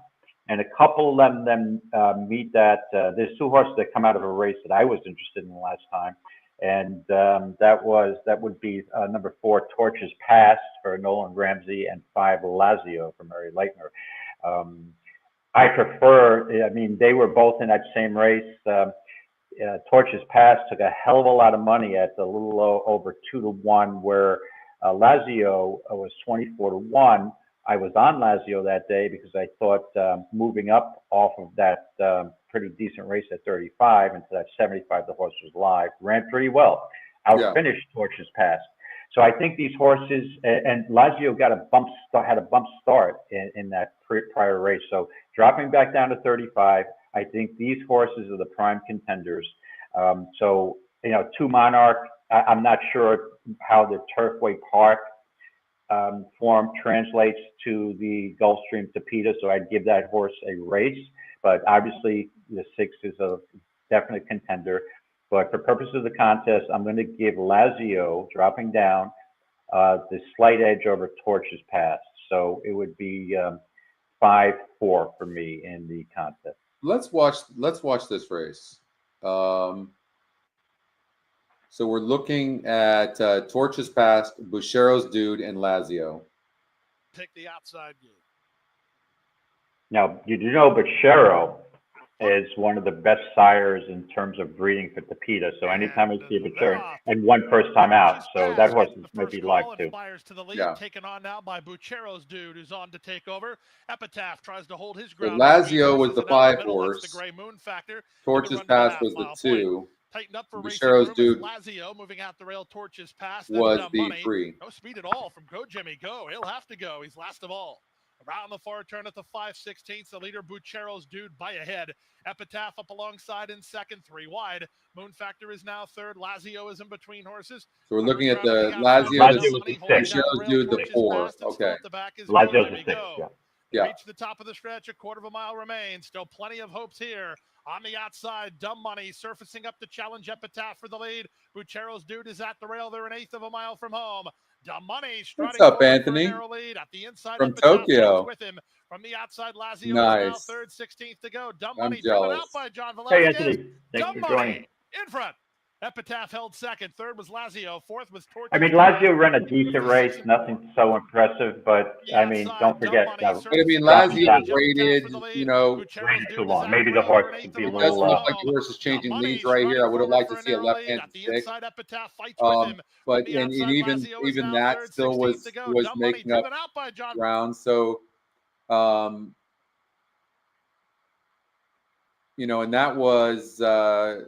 that was at 5 furlongs. This is 5.5. So to me, Lazio would have the advantage, no? I think so. Yeah, that's why I gave him the slight edge over Torches Pass. Yeah, I agree, Ryan. We need to head out to Tokyo. That does seem like a good trip, especially for you. Tokyo. So yeah, I mean, just off of that alone, Lazio to me looks like the horse to beat. The system is saying that this is the Torches Pass, but based on what we just saw there, I don't see why Torches Pass would be better than this one. Wow. This one, to me, third off the layoff, moves up in win percentage. I don't know. What do you think? I mean, why is Torches Pass going to be the favorite? Can you, based on that past performance, can you see this horse turning that around? Yeah, I wasn't watching the replay on that race, Scotty. I wasn't too impressed with Torches Pass. Just seemed to have run evenly and had really no kick, where Lazio had a little more of a kick. And now Lazio, third race off a layoff, may have a little bit more room for improvement, right? So that was a pretty long layoff, a 4 or 5 month layoff, right, from September. So usually it takes most horses takes a couple of races to get back into gear. So I think maybe this horse, that third race back, is sitting on a big race here. So I'm hearing that we just received Dubai, and so there's a chance that they could be up there sometime today, Brandon. So I'm crossing my fingers, but I think we might have Dubai. So they're going to test them out first, because we don't, we only get like 15-20% of the data. So I don't want to put anything up on the site where the information isn't good. So we're gonna look at that later today. Good question, though. Okay, sounds like a plan. Aqueduct Races #1 is coming up. So who are you going to go with here? Gulfstream? Yeah. Lazio over Torches Pass. So Lazio will be the one I land on. If I had two entries. I didn't like that Lazio wasn't changing leads. And if you look, its only win was gate to wire. My concern is a horse like this, that if it doesn't get the lead, it's just really not showing a lot. Like not that I've seen so far anybody better than Lazio, don't get me wrong, but I do worry about it a little bit. Like I didn't like that the horse was not changing leads. I was kind of surprised that Zayas did not, hit him left-handed. He's clearly, he's got a left hand. So, so a little concerned about that. Torches Past is weird because, I mean, that one really didn't run. Did we miss something on the race replay with the 4? Torch, maybe we should look at that horse a little bit careful. So that horse had kick, right? I just didn't think he had much of a kick that day. Had the 2-hole. Okay, so let's watch that again. If you go back 3 back on December 12th at 5, this horse just won very easily. So I think he's the 3. I think he's the 3 horse here, right? Yeah. So Torches Past is on the inside right now. That's Torches. Maybe the inside intimidated the horse, maybe? Epitaph tries to hold his He's ground. running okay there. Yeah, he's got plenty of room there. I mean, there's a lot of space there. You can see 2-1. Seems to be moving just fine. No speed at all from Go Jimmy Go. He'll have to go. He's last of all. The Cheryl's Dude had no excuses, was on the lead. I don't like that. By ahead. Epitaph up alongside in second, 3 wide.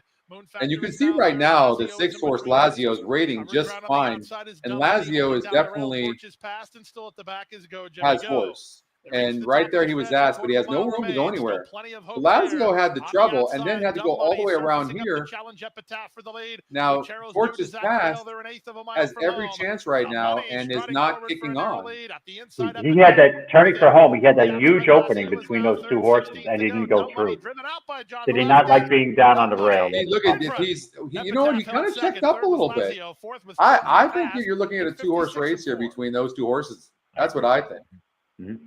Torches Past was right there. That wasn't bad. Who figures to get the better trip here? Yeah. Whoever gets the better trip. Yeah. They're only a length behind each other. I mean, Lazio, Torches Past was a length behind Lazio. So it looks close. Like, getting off the rail, Torches Past is going to get a decent trip and gonna get first run on Lazio. But man, I think Lazio is gonna maybe be tougher. I think Vasquez is gonna be aggressive. He won the first race here. I think I'm gonna go with the 4 horse, David. I'm gonna go with Torches Past. Yeah, that makes sense. I'm 5-4, you're 4-5. Okay. Based on that race replay, that's why race replays, if you have time, which is most of us don't have time. But race replays can really reveal a lot. Or for those that don't really know how to look at race replays, David, they can also confuse you, right? I don't feel like race replays confuse me anymore, but they used to, for sure. Yeah, no, I've been watching them for years. In the beginning, like everything else, is a learning curve, and you got to know what you're looking for. But yeah, so we got the aqueduct coming up in about 2 minutes. Petrolo has been bet down to 3-2. Blame It on Daddy's second choice at 5-2. Then Boss of 3. Actually, the third choice of Landauer, Steve Bick's horse, 3-1. This would have been a fun race if I did get a piece of opt for a piece of Petrola, because I would have been racing against my buddy Steve Bick, who's got the 6. Yeah. So we had a grudge match there. So you put a side wager on. So, all right. So a recap here. You're on Petrolo. I'm on Boss 302, who we're not sure can get the distance, but the horse is currently 7-2. And the 2 horse was wide on the first turn last time out, by the way. Win percentage goes way up and is facing much easier. The 3 horse is going to have the lead at 20-1. If there is a speed bias, Patrick mentioned this earlier, but if there is, 5 horse has a long shot look at going gate to wire. 4 horse, Blame It on Daddy, 5-2 right now. This one certainly is a factor in here. If you look at just the win percentage going from 6% and 4% respectively, facing easier, GSR goes up 7 points, and the win percentage goes way, way up. In fact, if you look at the last 8 races for this horse, David, the 4 horse, this horse has been outrunning its odds, really. Not outrunning, that would be too much. That being said, the horse has never been higher than 6% win. And now it's 30%. Scotty, while you guys are watching Aqueduct, I'll be right back. Just going to take a bit of a break. Okay. All right. Good luck to everybody. Let's go, Petrolo. And you are on the... I'm on the 5-horse Boss 302. Boss of 3. Well, good luck. I'll be back because I can't watch it live anyway. It's 2 minutes behind. So I'll take those 2 minutes and grab a quick beverage here. I'll be right back. All right. So not going to be able to show you the race, but I'll put the sound way up, you guys. And I'll do my best Trevor Denman, who we're gonna miss. Now, on paper, if we're keeping it real, this is the horse to beat. Throw out this race here, 2 back against much better horses. Was only 4% to win. Even in the last race, this horse outran its odds. And David made a point, like, we know this horse likes 9 furlongs because it ran 9 furlongs and was competitive against better horses. So it just depends on what Koa does. Koa's only a 10% jockey. Well, he's capable, don't get me wrong, but is he going to send early? And is that really the play against the 3-horse? What's up, Jay Walker? And so it's going to be interesting to see what the 2-horse does. I would suspect that Koa is going to sit. Looks very good. Wow, they're having to back the 1 in. Who's the longest shot on the board? I didn't like the 1 anyways, but that's never a good sign. Ever a good sign. But also blame it on Daddy's going to improve here. I think, but look at the 6-horse getting bet, but it's 18 in the EE morning line. Yeah, I mean, I don't see why this horse is getting bet. It barely won against a 42 group, breaking its maiden 2 back. Yeah, it faced better last time out, but it didn't really run. I'm not a fan of the 6. I think the Equinedge picks have it. I think it's 2, 4, or 5. 2 is getting bet to 7 to 5 now. Likely going to be even money by the time the bell hits. But 9 to 2 for me on the 5-horse is great value. The horse looks great on the track.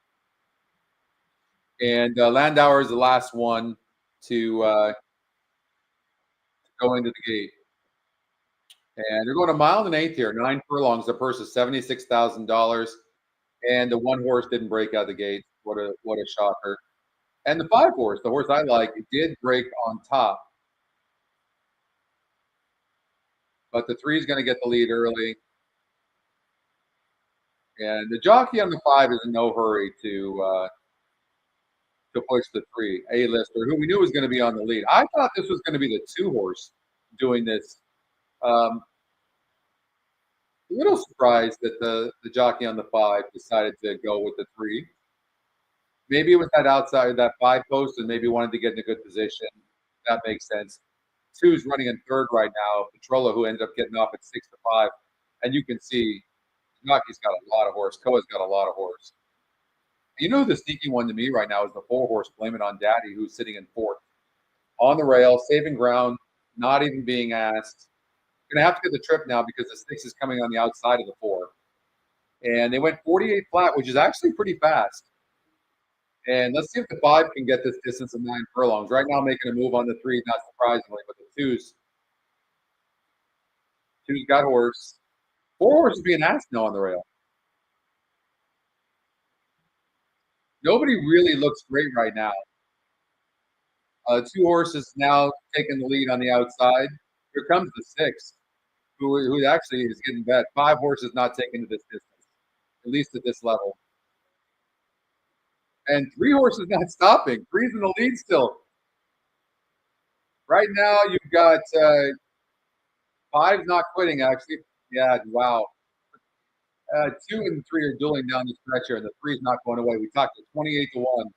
We thought that this was a decent long shot, but the 2 is going to get there. Barely. It's going to be 2, 3, 6, 5. Man, 3. You know what that tells me? That possibly you need to be near the lead to win. Possibly, but that 3, I didn't think the 3 could carry that far. I really didn't. 9 furlongs, and that 3, 5% to win. It was 10 to 1 on the EE morning line. That's kind of surprising. That's kind of a tell when you have a horse that's got that much speed advantage and also 10 to 1 on the EE morning line. But David's horse, the 2, Petrola, ends up getting the win. Not surprisingly, 6 to 5 favorite. And disappointing, Blame It on Daddy did not run at all. And Boss 302 ran a good race, losing by about 3 lengths at the end. Well, the horse to have, Scotty, in the contest was that three. long shot, We the talked three. about it.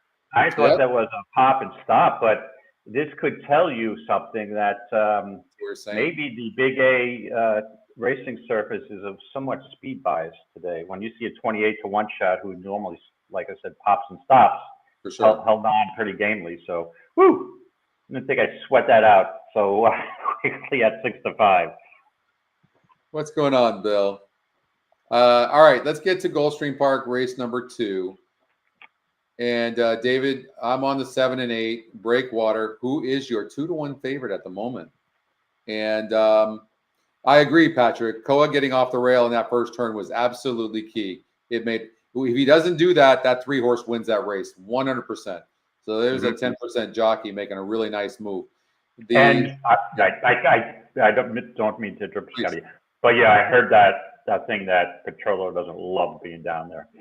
Yeah, that's what I was worried about a little bit, was that inside post, right? And then you know what helped? It helped that the 5-horse went with the 3 and pressed the 3 a little bit. And but you got the 4 here, who's not getting any play at 8 to 1, the Equinedge long shot, 9 to 2 on the EE morning line. And the 7 is a lukewarm favorite at 2 to 1. I'm not surprised by that. I think I'm a little surprised by at 7 to 2 how dead the 8 is. Yeah, that's 5 to 2 morning line with Paco. But like I said, there's something with this horse that just doesn't appeal to me. So, but yeah, I thought you'd get 5 to 1 or maybe a little lower than that. Yeah. The 4 might be coming around too, because Dan had put a positive workout on the 4-horse flat top box, your horse, on February 28th. And then that horse came back to win that race last time out. But prior, right, Dan had negative. That's why I want to show you what you can see on the new site. If you look here, you can see the negative workouts in red. And then all of a sudden, two workouts back, Dan's got a positive workout note here. And I can't pull it up because there's a bug there on staging. I'm clicking on it. Ryan, if you're watching, we need to fix that. But anyways, so you'll see that. You can still see that now, but yeah. So that's a tell there. So it looks like the 4-horse is doing well. That actually was really neat to see that, actually, because then the horse comes back to win after training bad in the mornings. Yeah, I know Ryan's always watching. Yeah. So let's see here. So back here, we've got 4 minutes before race number 2. David, you got the 4-horse. Talk about that. I'm just going to go get a drink real quickly, and I'll be right back. Okay, do you mind? Okay, no, go for it. Just had my beverage. Little snack here before lunch. And we got the second race coming up. Let me see how many minutes to post. It's about 3-4 minutes. And I'm just trying to pull up the leaderboard here. Oops, I got the wrong leaderboard. What's going on? Oh, yeah, we got 205 entries, which is a little light for an early bird feeder. And the 3-horse returned $20.20 to place, compared to the winner of the race, Petrolo, who has a total of $7.90. So currently I've got $7.90. Puts me in the middle of the pack. Chris Couples, hey Chris, you're tied with me and a whole bunch of other people. So sometimes, again, you have decisions to make in these contests, like you do in the NHC. Is it better to take a 6-5 favorite who you think is a likely winner, or just give a shot with a horse that looks like it may be somewhat non-competitive, but at his best day, anybody can run third. Got a second there, maybe a speed favoring track. So sometimes, I'm usually reluctant to take a favorite in these contests because of that scenario that, even though I had the winner, I'm still down $13. So it's the decision. Do you go with the prohibitive favorite, or do you just, usually if you're not going with the prohibitive favorite, you don't want to take the second or third choice, because if they finish second, they're not going to yield you any more on that combo win place than the combo.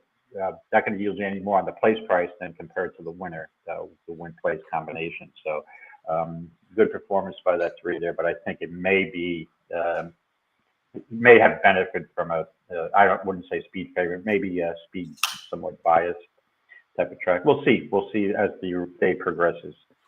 So, all right, let's look at these horses on the track.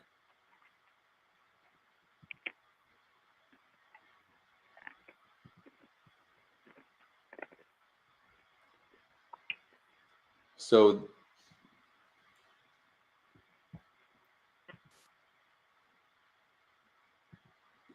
all right. So there's a look at the 7 at 3-1. I actually might bet this horse. yeah, I think Breakwater, I would be on board with that. And my 4 horse, now it surprised me that the 4 is not taking a ton of money because you have some other horses who are dropping down here. And this looks like a little bit more of a competitive race than that race on March 13th. But like I said, we didn't watch the replay of that race, but I will tell you that during that entire race, watching from the NHC from Vegas, I never thought this horse was going to lose. I just thought this horse Saez was being patient. You see, he was in contention all the way around, just watching things develop. And I thought the horse could have won by a lot more. So with watching that, I mean, that's the reason. And again, that might have been one of my few winners on the entire weekend. So, depending on what you're trying to accomplish, but it looks like the 7 horse Breakwater is the type of horse that will be, first, second, or third for that matter, right? Oh yeah, yeah.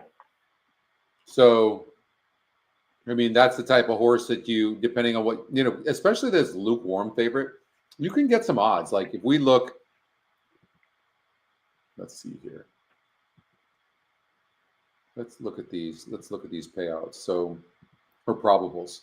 So, like if you look, the smallest exacta is 7-8, right? And then there's the 2. So if the 7 does, so you know what I would do in situations like that? If first of all, if you have like 3 horses you like, then the way to play that is to take the horses you like the 8. 2 horses 12-1 on the EE morning line. I don't know, David. This horse might be getting overbet. I know it's dropping, but it wasn't in contention last time out. And just because the horse is dropping, I don't know. This might be the type of horse that's getting overbet. I don't know.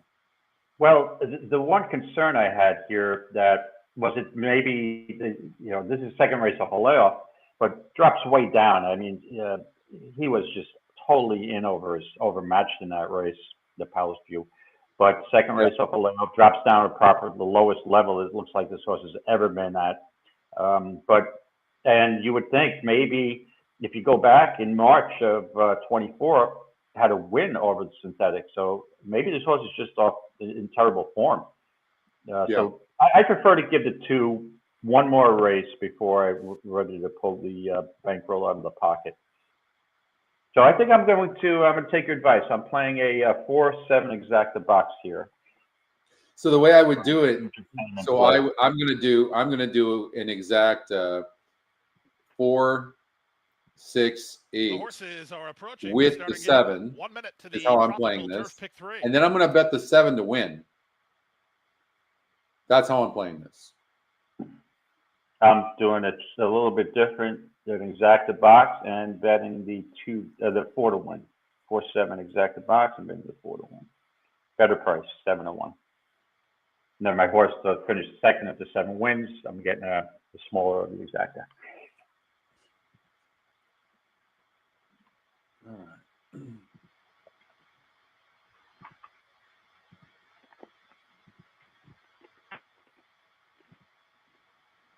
So, usually when I do this type of bet, I'm only looking to break even if the 7 wins. I'm trying to actually get the exacta in is what I'm trying to do. Right. Mm-hmm. Yeah, you're covered, protecting yourself. Mm-hmm. Exactly. And so. Funny, no pun intended. Exactly. Yeah, exactly. The thing is, when I first started playing horses, I was just way too aggressive one way. You have to stay in the game. It's probably for newer players or anybody if you're making this mistake, Stop being so Race aggressive. favorites Take include number 7, 75% Breakwater, of your number money and 8, go ahead and put it on what you think you love. Late money's on But 2, then take Palace View 20%, down to a 25% of it, 5-2 co-favorite here. 20% of it, 14 and Cassie. cover yourself in case it Ortis gets is going second. forward under Right. Jorge Like, Ruiz. I'll normally Breakwater, make a there rather is large gold win bet on and horses I colors. love, but always back it up with another Husband horse material on gets top, ready. a horse or Exactly. two. Like, for Have instance, hypothetical, the hypothetical number, $100 to win on the 8 horse.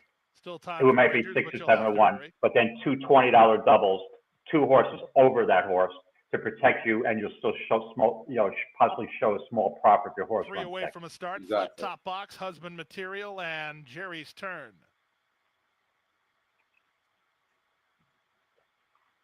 Good luck, Catherine. 468.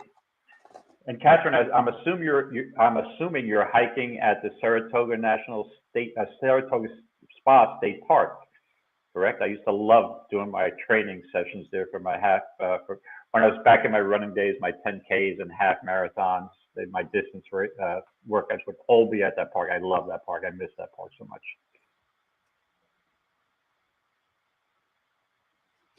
8-1 on your 4-horse and Catherine's 4-horse. I'm liking it. Yep, price is the key. That price is definitely risk reward factor. Definitely worth it.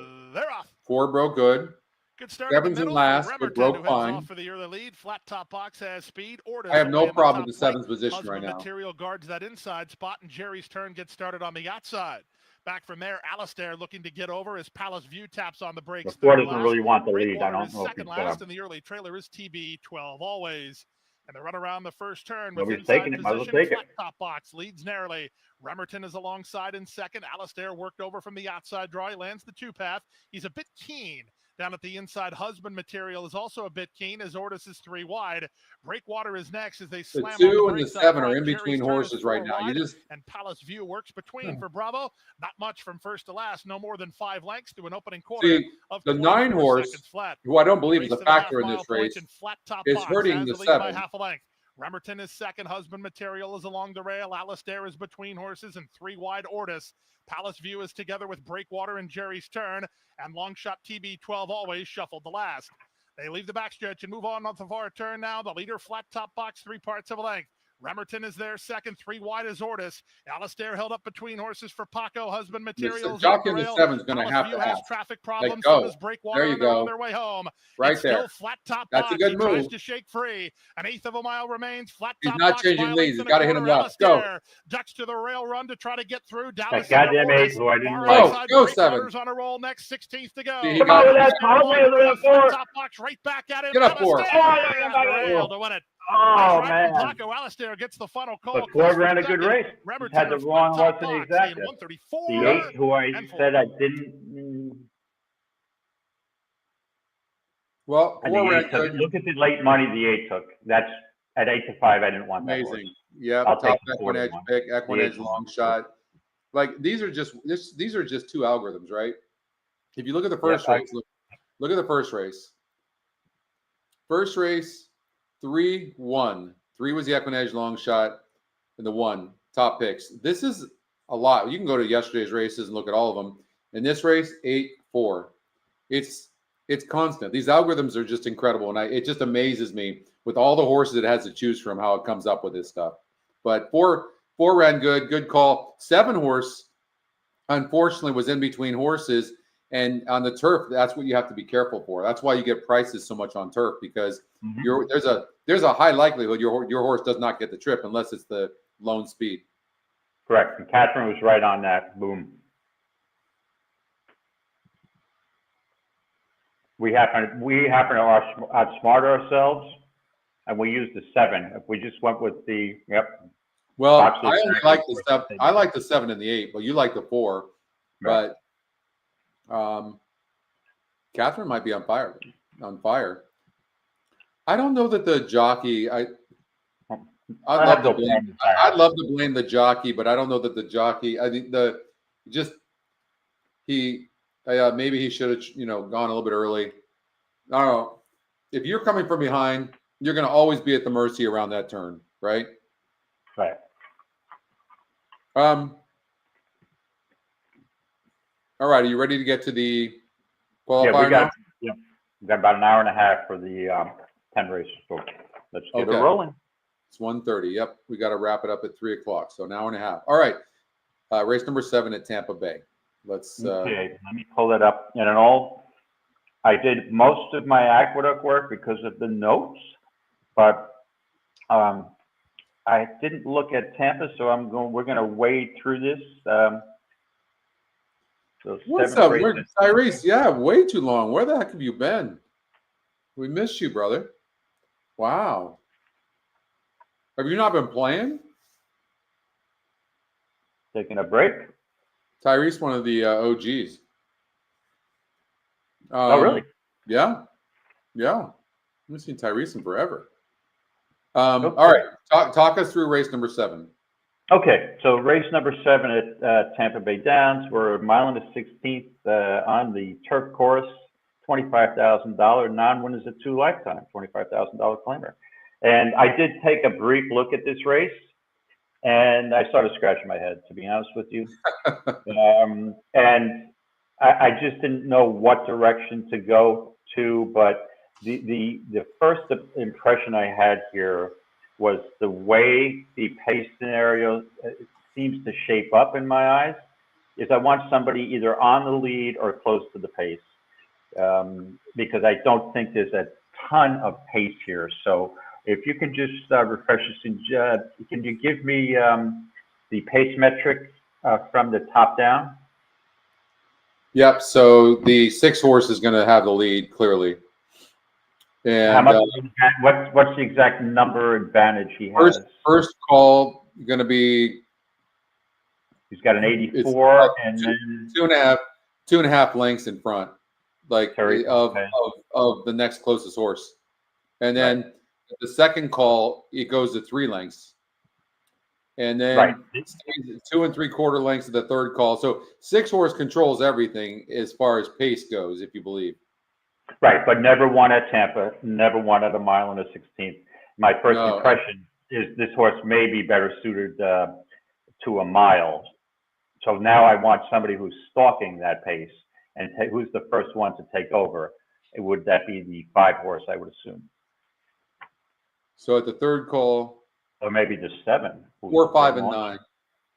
4, 5, and 9. Jamestown looks to have a little. Yeah, based on those numbers and that pace scenario, give me 4th race off the layoff. Dropped down to 25 last, just missed as a prohibitive. Wow. Now I'm looking at this horse has burned money before. Which one are you talking about? Jamestown? The 5, Noble Factor. Oh, Noble Factor. Yeah. With that being said, I mean, I'm just basing my handicapping on the pace scenario here, and I think Noble Factor. Well, it's probably better at the distance than the 6. Has won a race, has won one race at Tampa, 4 seconds and 2/3. So give me Noble Factor. Stalking the speed of the 6. I don't think the 6 really wants to get a mile and a 16th. Noble Factor 5-2. So give me the 5 Noble Factor. Okay.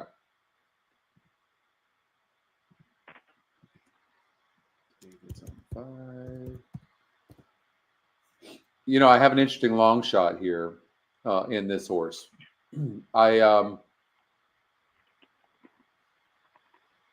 I like the one Bear Hunt a bit.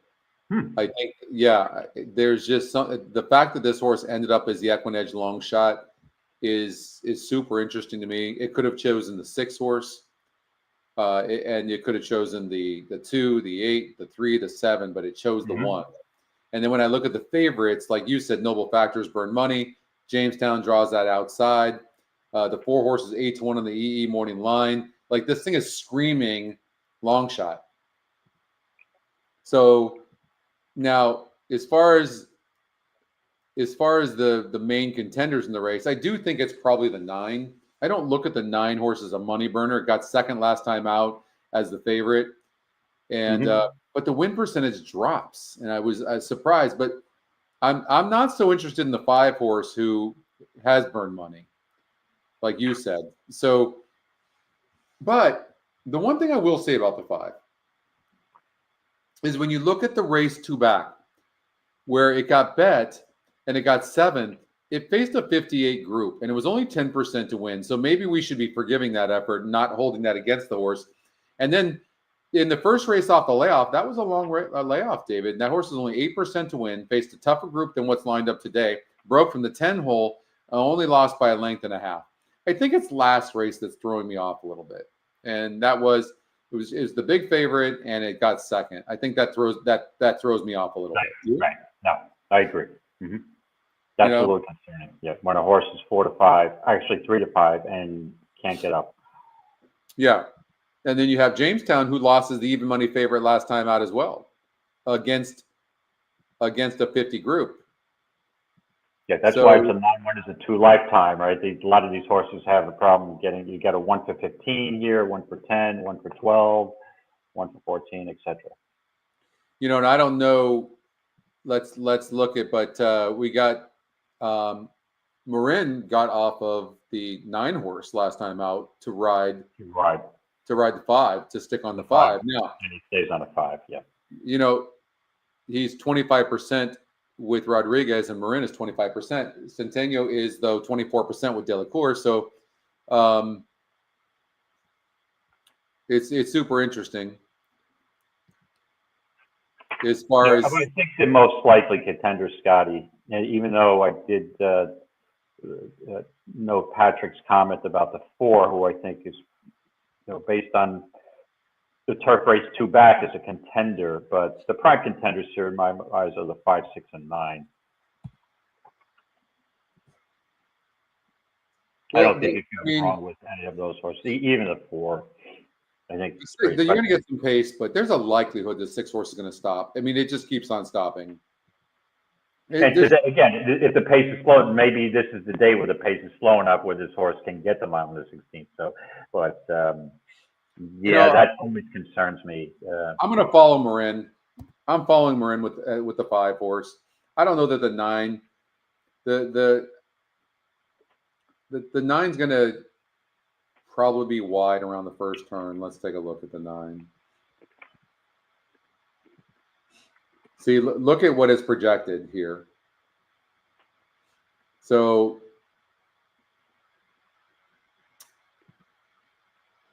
I'm thrown off a little bit by the performance last time out, but I do think maybe the 5 horse had to be a little bit too close to the pace last time out. Possibly, if you look at the win it had, it was 6 lengths back early. I think that's what we're looking at here. I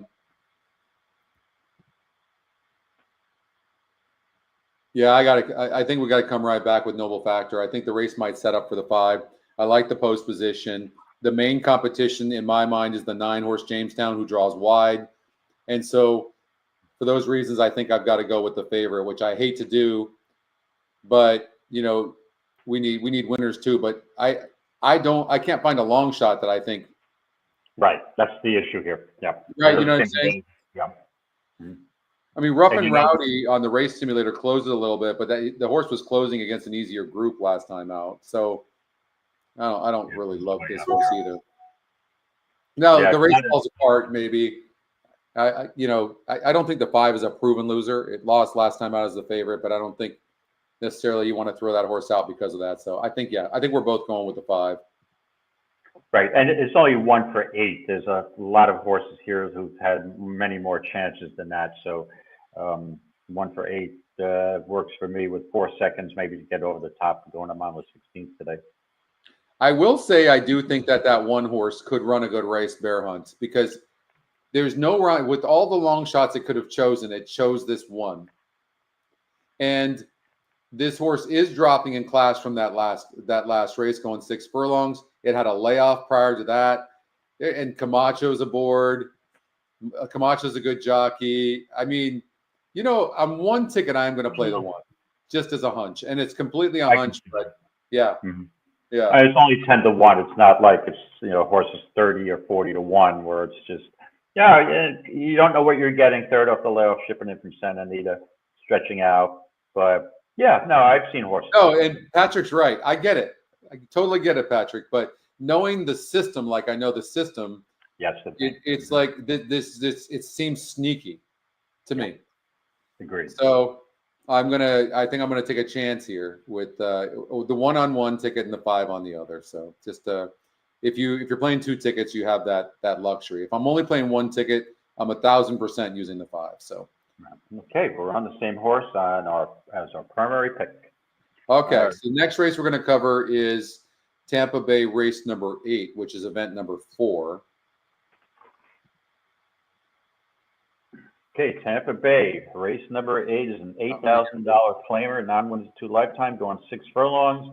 And again, if you keep hearing me repeat this, I don't usually play a lot of Tampa, so this is usually a challenge for me. And in all honesty, I didn't look at this race until just now, so let's work through it pretty quickly. It seems just like an absolutely wide open race. We got 1, 3, 4, 9 are out, correct? What's that? 1, 3, 4, and 9 are all out. Yeah, no, well, 1, did 3, you 4, take and them out? 9 are big long shots, so I put them out so we can see them on the screen. Oh, okay, so I'll probably use one of those horses. Let me just Yeah, look up. probably. This may be the race to reach out for a long shot. Anybody on these long shots ever win at Tampa? No, everyone at the distance. Golden Survivor looks, boy, he's out of form. Go woke, go broke. 1 for 14, drops down. That horse is definitely a contender. That's his second EE pick, Scotty pick. Gucci Boy off 2 consecutive second place finishes as the top EE pick. Mr. Bones. Let's go to Is 6 race furlongs. I'm number sorry. 2. Oh, you want to watch Aqueduct? Yeah, Or we listen should watch to the game? Aqueduct, Peter. Yeah, you've got the 3. Thanks for more. I'm on the 5. Ari's Magic to come from behind, and 2 to 5 on Silo Ridge. We're not surprised by that. 2 to 1? 2 to 5. Oh, 2 to 5. I was going to say 2 to 1. I'd be shocked. If it was 2 to 1, I'd be loading up the get a second mortgage right now. Why are those funds, Good, baby? very good. All right. So again, I'll kind of give you the race call since we can't show Aqueduct.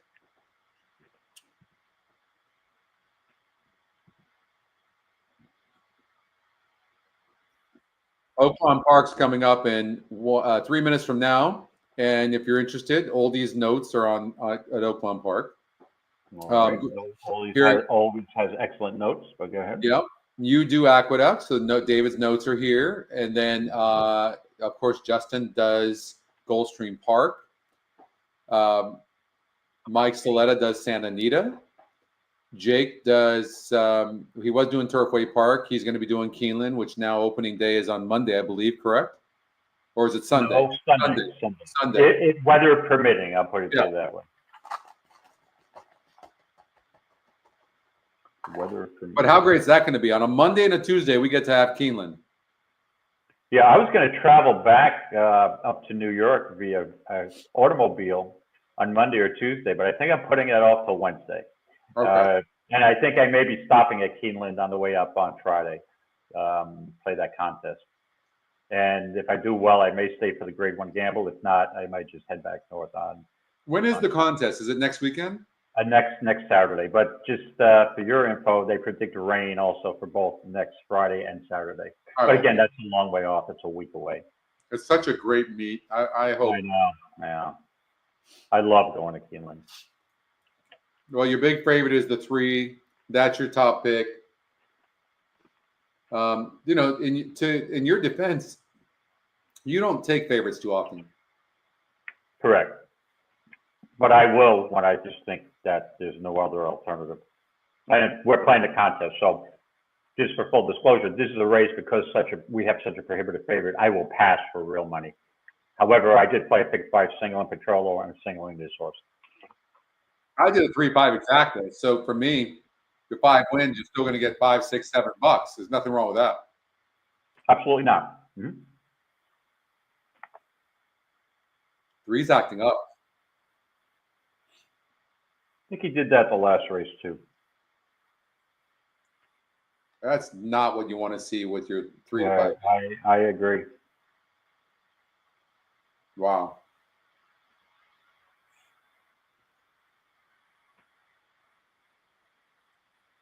Ari's Magic's on the lead. That's a horse that comes from behind.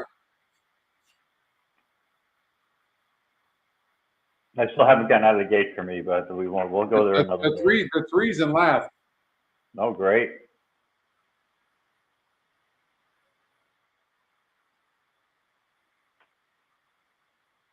Six is on the lead right now, Enduring Spirit at 15-1. Three is running good, moving up naturally. Like, don't like to see the six horse, who seems to be running and has a lot of horse. Here comes the big favorite. Five's moving up as well. It'll be 3-5, David, which I'm hoping for if the six stops. But we've already seen speed holding. Six is stopping now.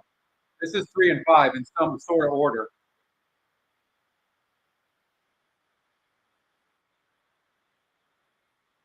Get up, 5. He did not like the rail. Oh, nah, stop it. 3-6-5. I'm watching now. They're coming down the stretch. Thanks for taking my drama away, my friend. But again, I got to resolve this. When I go north, I'm going to, the 3. The 5 was moving beautifully. Oh, That's the thing you should put on a horse. That 5 wanted no part of being on the inside. No part. Wow. I thought it looked like a slam dunk. This was going to be 3-5 or 5-3. Yep. And looked like it had more horse rolling, excuse me, up the rail. 6 came out in front of the 5. I mean, there's a possibility that there's an inquiry on the stretch of this for sure. Between the 6 and the 5? Between the 6 and the 5, for sure. Once the 5 went to the rail under Katie Davis, that horse didn't run. But that was. But I don't think the 3. There was some race riding there with Jose Lascano on the 3 horse, but that horse had position of the 5. But the 6 did drift out.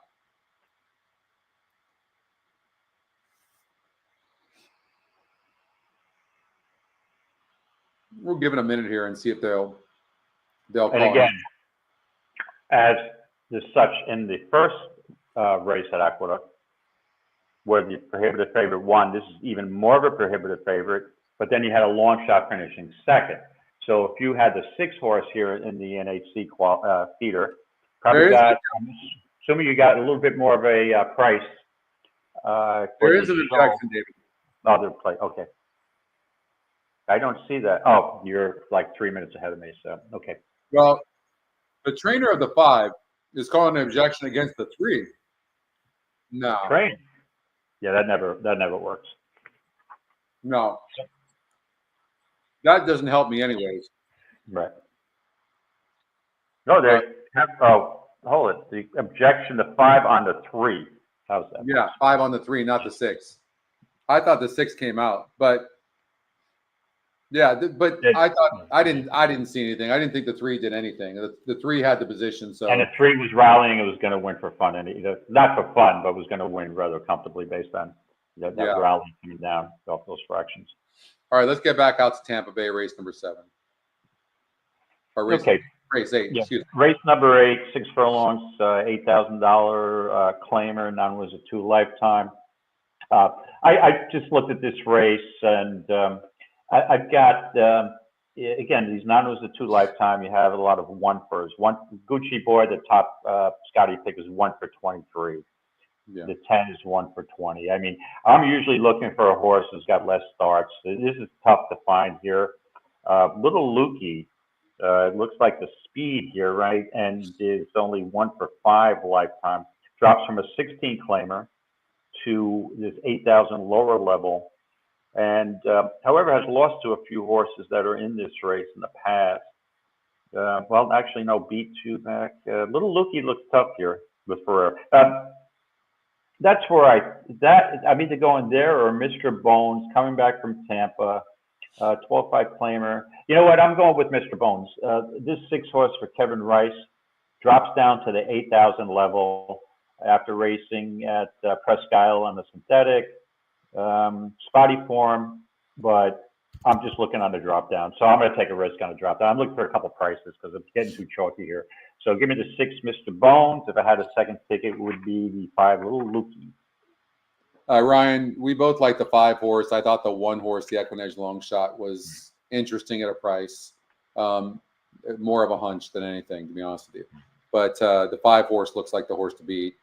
Not always the best thing to do to take big favorites that maybe you don't love, but because it just takes 1 long shot and then you're playing catch up the rest of the time. So Right. Those are the types of races that could go wrong for you very quickly. First race could go, get a 15-1 shot, 10-1 shot, and now you're chasing. So, and it's too late because it's a pick and pray. So that's a very tough race, very tough race. But in this race, David likes Mr. Bones, and it's dropping from 24. Like, it hasn't been winning at all with big win percentages, and now it drops in win percentage, which shows you how competitive this race is. And if you run to the finish, I mean, it has the 12 horse Gucci Boy winning pretty easily, and Gucci Boy's 7-5 on the EE morning line, and it's been relegated to second in the last couple of races. But to be fair, David, those have been big fields of 11, right? Yep. Mm-hmm. So I mean, it's been running good, but now it cuts back in distance to 6 furlongs. In 12 tries going 6 furlongs on the dirt, has won $82,000. So, I mean, 11 second place finishes. That'll do it for you. So. Yeah, I mean, but earning just less than 6,800 per start at 6 furlongs, that's got to be tops here above anybody. So, I mean, okay, so go woke, go broke. Ryan likes the 2 horse. Let's talk about the 2 horse here. Broke its maiden for at the bottom level of 10,000 here at Tampa. Did it easily. Good back. And definitely a contender, but did lose to Little Lukey as the favorite 3 back. Yeah. I mean, look, sometimes horses take a while to figure things out. It faced winners for the first time last time out, and it didn't run terrible. It definitely needs to be forwardly placed. I think you have to look at the way the pace is going to play out. When we do that, the 5 is on the outside of the 2 and is faster than the 2. Now, I worry for the 12 horse a little bit, David. If you look at the race simulator, it says that the 12 could get carried out wide. And then here's the thing, 11 second place finishes. It's just a part of me that feels like one of these horses is going to beat the 12 because of that post position. If anything, that's not a horse that you use, especially a horse that's going to project it to get bet. Yeah, right. Denied. Figured that. 1 for 23, seconditis, most likely runs second or third, right? So yeah. Let's see here. What about the 7 horse, the Equinedge Long Shot? Many times in tough races, this Equinedge Long Shot just seems to win. This horse doesn't look bad. No. Quinteros, on paper, you got me right. I'm picking up the mount. This horse is definitely a contender. Yeah. I wouldn't talk you out of any using this 7 horse. I've had a lot of luck playing Marin. He's a good job. Let's see. He's at this meet. He's 20%. So all right. So as far as the NHC feeder, oops, they put the prices down.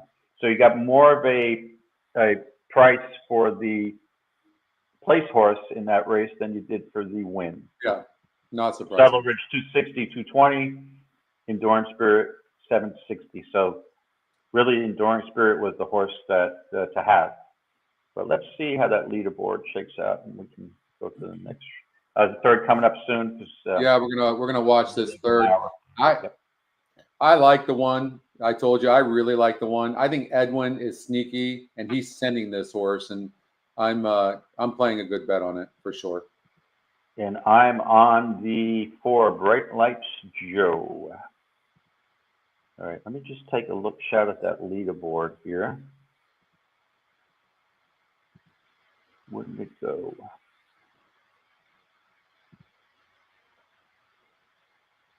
All right, after... Oh, you don't, Eric. Yeah. All right, we got Robert Zielinski with the lead at $35 in the feeder. And let's see, any familiar names of our group? Let's see, Kristen at Peters. I am currently in 26. Top Okay. 41 get in. So, and there's 3 races left. Wow. I've got Bright Lights Joe here, then Costa Terra and Lazio, and I'm liking how I'm looking with those 3 horses. So Yeah. let's save a little, try to get my second seat today, get it over with. So again, I'm going with the 1 horse. The horse is getting more play than I had hoped. I don't like to see it so low in odds, but 6 to 5 right now. I mean, that's just low. I thought I was looking at this 2 horse here. Let's see. Hold on here.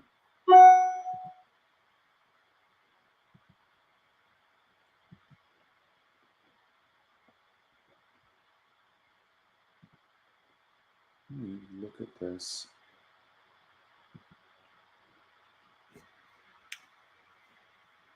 Theo's Thunder, I thought was interesting, but the more I look at it, no, I don't think there's anything interesting there.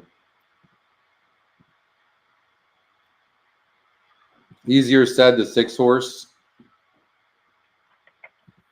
Again, it's a Pletcher drop down. Yeah. This 12-5 claiming level, second time back. Wouldn't surprise you if the horse ran second or third. I don't, Pletcher, they're just trying to dump this horse. What about the Equinage Long Shot? The 7 horse, 8 to 1 right now, and John's in charge. Had a look, didn't really feel that horse too much, in all honesty. No. No, not showing so much love for that one. Let me just take another look here at my notes. Yeah, I mean, this looks like all chalk. It really does. The thing I could say for John's in charge does drop down in class off that synthetic, but this horse has never really lifted a hoof ever. Yeah. But then now it's 12-5. You could say the same thing in Easier Said's first race. Really never lifted a hoof and made in special weight on synthetic, dropped down to 12-5. So there's a huge class drop from 25 synthetic down to this. So. And I like Ruiz as a jock. So, I mean, it's not impossible with the 7. No. The horses are at the gate. It's now post time. Moving in for a most start. likely We're winners on a 1 mile trip out of the between chute the 1, 4, and 6. 1, 4, and 6, yeah.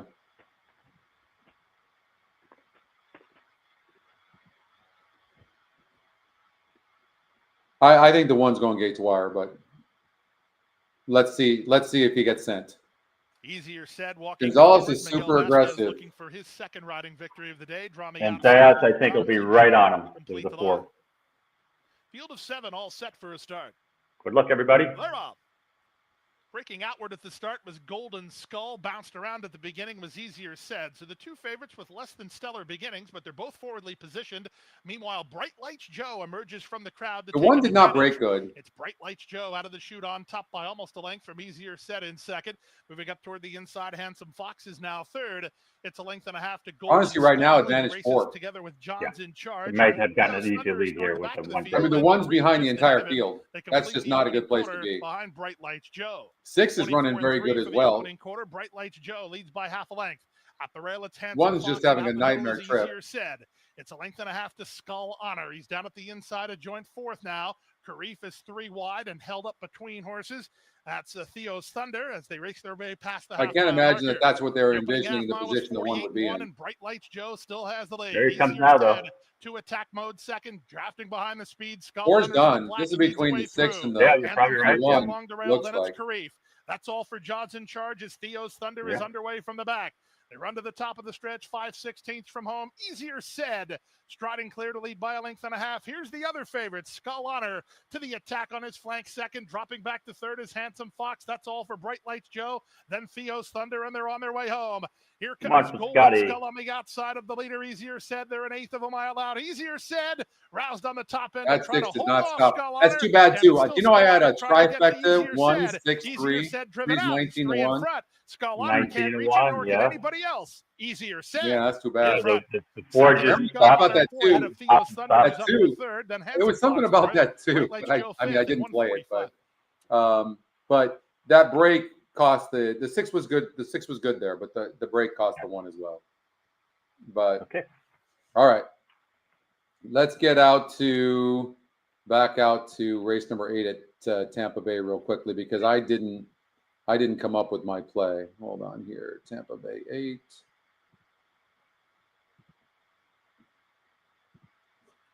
So you're on the 6 horse. I'm struggling a little bit in this race, David. You got to help me through this. What about a horse like the 11 horse, Kegs?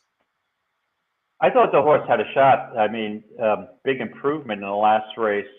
Flying up, just missing. A nice second, just lost by a neck, but did get a real good pace set up there, it looks like. But that was an improvement. But the concern is this horse broke its maiden at Finger Lakes for $5,000. It was in $5,000. None was a 2 lifetime. Maybe a little cheap. There's horses here competed against at higher claiming levels, including the 6 Mr. Bones, who I have on top. But I mean, it's a contender. Ferraro's low percentage trainer.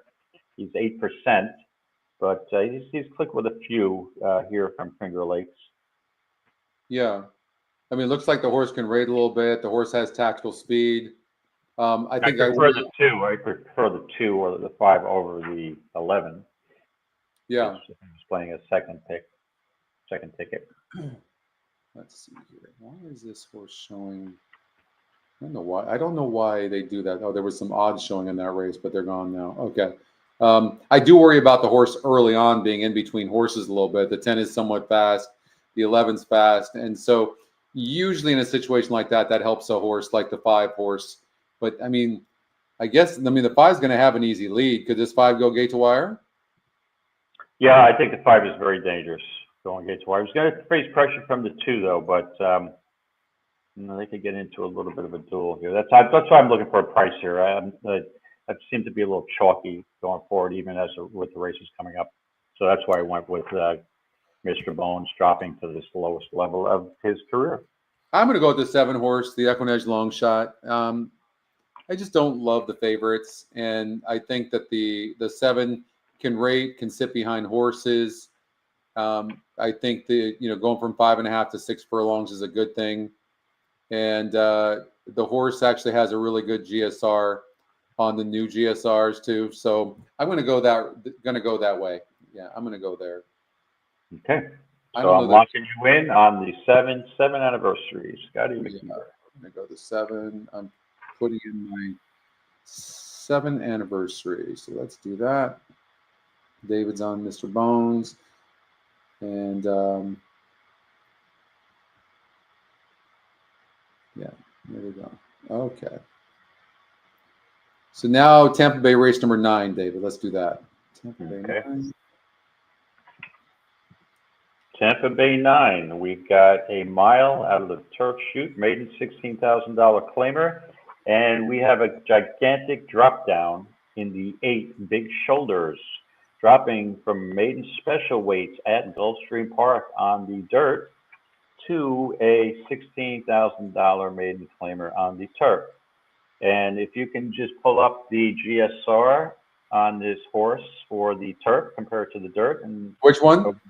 The 8 Big Shoulders. The 8 Big Shoulders. Okay, so the GSR is saying that the horse is dropping 11 points off the layoff, but it also is dropping massive in class as well. Yeah. And when I look at the new GSR, it's saying that either way, turf, dirt is okay. It looks like this horse is very fast. But the current GSR is saying this horse wants no part of the turf. Okay, all right. Well, that makes my life a little easier because I think this horse, based on the drop down, is a must use, but it is a suspicious drop. And you know me, Scotty. I'm a sucker for first time turf, but not with a 2-to-1 favorite.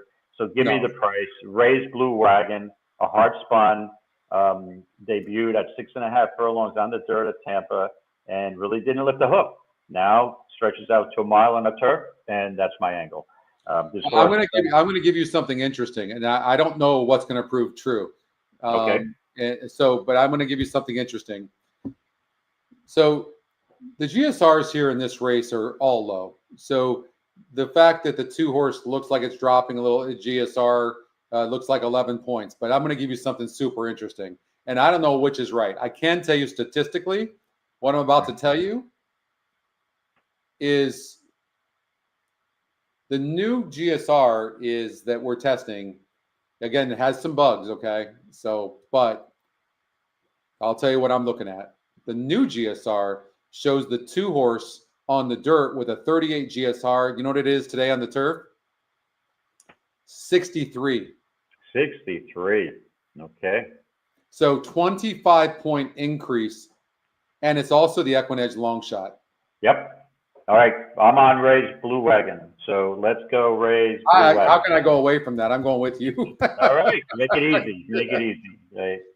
I got to give it a go. So we'll see what happens here. But yeah, and I don't love the 8. I would choose the 9. I will tell you the new GSR as well on the 8-horse is saying it's about the same. It's, so it is dropping in class. The 8 on paper, and it's even money on the morning line. The 8 is absolutely the horse to beat on paper. Absolutely, no question. But we'll see. But it also could lose. If it won by 10 lengths, would you be surprised? No. And if it lost by 10 lengths, would you be surprised? You know what I mean? Right, because you don't know what you're getting here. Right. Yeah. So from that perspective, I think it's worth trying to beat the jockey trainer combination. I mean, well, I will say this: Baumgartner, who's a 9% trainer, has used Morales 4 times, and they won 3 of 4. I'll say that. But look at the jockey trainer combination on Maldonado and Carrasco. It's 29%. How many? What's sampling? How many? In 17 races. So that's okay. That works. And the rest of the field, you know what the jockey trainer combination is? Probably 0. less than 10. Yeah. 0. Okay. There you go. So take a chance. I think take a chance on me. Take a chance. Yeah. Yeah.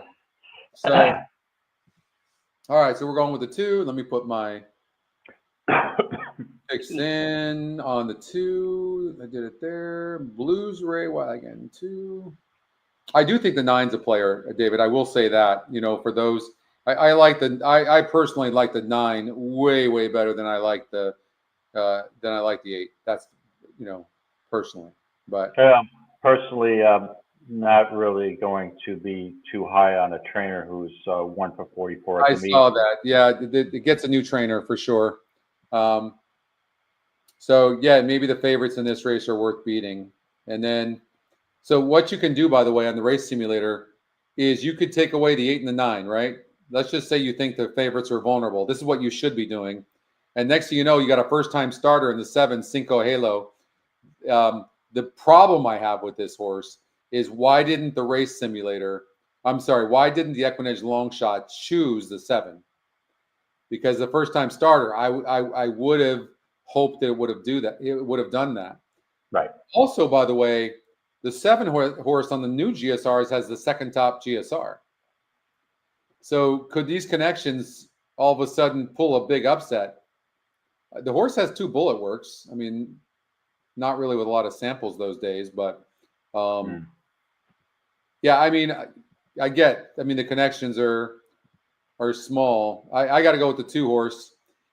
If this was an Equinedge long shot, the 7 was, I'd be all over it, but it's not. So I'm gonna. The race simulator is saying that this horse is finishing 3rd, but I'm going to take the 2. So all right, we're both on the 2. We're both on the 2. All right. Okay. All right, Patrick, you're creeping up to me and Chris. We're still in. We made the cut so far, but 2 more races to go. So let's move on to the next. Aqueduct 6. Less than an hour to go through these. So, all right, Aqueduct 6. Then you know me with Aqueduct. I'm right on top of it, so I'm going to buzz right through the big A. If I can find my notes, I was almost going to use a word that you didn't want to hear. Let's see. Aqueduct 6. Okay, where are my notes? Okay, we've got a 7 furlong state bred, $25,000 claimer, going 7 furlongs, like I said. And unfortunately, the scratches in this race kind of decimated the field with the 1A Brew Pub, who I thought was live, and the 7 Emerson coming out. I just don't know how you go. Here we go again. I'm not going any further than the Brad Cox claim, Montebello. I mean, his numbers, he's 49% first off the claim. He's got another claim going today. However, he did fail as the 4-5 favorite and got beat by Horse Be With You last time out. But then 2 back, he got the job done going 7. So I think the cutback to 7 is probably going to benefit this horse. So even though he has won at a mile, but I just can't go against those numbers, percentages. So I'm just on Montebello for the Brad Cox claim. Well, that's a hunch play for me because I was born in Montebello, which is in LA. Okay. So just go with it. I'm not going to fight the percentages. 49% first time off the claim is just too good. I mean, again, just Brad Cox has been on fire with these things. Ryan went 8 and 2 for Aqueduct 6. The 2 horse. I will just tell you this on the new GSRs, it's clearly 1, 2, and 8. I'll just say that. Okay. Mm-hmm. So I just want to look. I definitely want to look at the 1. The 1 is not part of the Equinedge picks. It's interesting because the 8 shows winning so much, but the 1 is 3-2 on the EE morning line. Like it's got to be a horse you look at. Mm-hmm.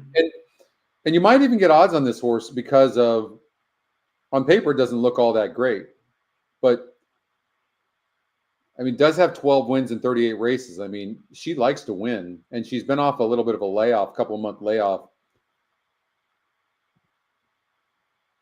Let's look at the jockey trainer combinations in this race. 1-5-1-5-8. Okay, so you guys are on the 1-5-8. Look at the jockey trainer combination, 38% on the 1. Look at the jockey trainer combination of Rivera and Brad Cox, 0 for 5. It's only, right. I mean, it's not a big sample size, but it's not, but yeah, in defense of Gotten and Forgotten, even though I'm not using the horse on top, the horse has won 12 lifetime races, right? Out of 38 starts. So hard-hitting 7-year-old mare. You know what I think? I think the 5 is super fast, right? And the 8's style is to be near the pace. Now, the 8 had an outside post last time out, and Rob Atras is a great trainer. And so now the 8 has an outside post again, but now wider. Mm-hmm. It's going to show speed, but the 5 is faster. So now the 8 has to be part of a very fast pace. And so I'm going to, if I'm reading the pace properly, then the 8 and the 5 are going to stop. And if I get rid of them and then I see what's going on, there's the 2, there's the 1. Horse Be With You that has one of the top numbers at GSRs on the new GSRs, and even these GSRs for that matter, is maybe going to be very, very tough to beat in here and could get a really, really nice trip. I don't know what to do with Gone and Forgotten because the 3-2 EE morning line with this very competitive group of horses is really, really throwing me off. Mm-hmm. What about Pop Cover? I mean, on the stretch out to 7 furlongs from 6 furlongs. Never been 7 furlongs before. Probably not likely, right? The last 3 races certainly don't look very impressive at Aqueduct. Yeah, it did very well at Finger Lakes, but that hasn't translated to Aqueduct. Yeah, I mean, 5.5 furlongs at Finger Lakes is just a totally different ballgame than 7 on the main Aqueduct racing circuit. Yeah. I don't think this horse. I think again, this horse has had 23 starts, no starts at 7 furlongs. Obviously, there's a reason why this horse has never been entered in 7 furlong races, and the primary reason is this horse has spent most of his career at Finger Lakes. They don't run 7 there. So that would really shock me if this 3 would win this race. The workouts are slow for the 1 horse, Gone and Forgotten. Again, So the jockey, Silvestre Gonzalez, is only 11%, and kind of Marcy is only 12%. But this horse likes to win. The jockey trainer combination is 38%, and this horse is 3-2 on the EE morning line. Yeah. Mm-hmm. It's super interesting. I'm going to go with the one and the two. So I'm going to do the one-on-one ticket, and I'm going to do the two on the other. No Montebello. No Montebello. I think that the horse is going to be part of a very, very fast pace, is what I'm thinking. So, but my main pick is going to be the two. Okay, so Scotty, I'm locking you in on a 2 Horse Be With You, who I had last time out, but I don't like today.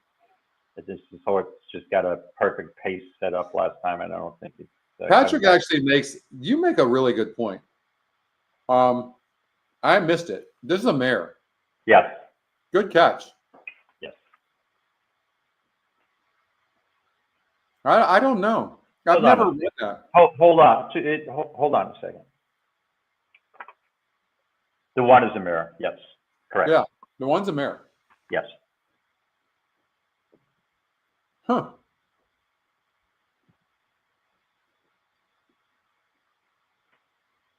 Well, I always say that you can't just go off of one metric.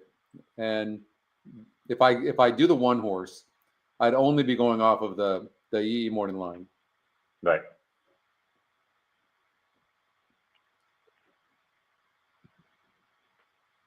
God, I don't get it. She likes to win, though, doesn't she? Yeah, but I think most of those wins, Scotty, came at Finger Lakes. Every race, it's not like she's ever raced against males before. It's really interesting. I guess they were just more than anything trying to find the right spot. They thought this was the right level. For me, that's actually a positive sign, because they're like, we just have to find the right level, but she's doing good. They wouldn't put her in here. Otherwise, they would just maybe drop her in class, but they clearly couldn't find the right race. They're clearly at this level was not a female race, clearly.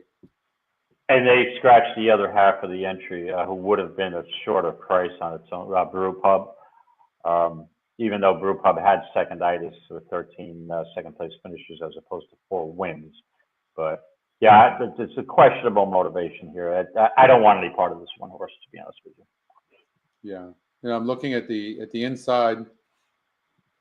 Your 5 and 8 are going to be dueling.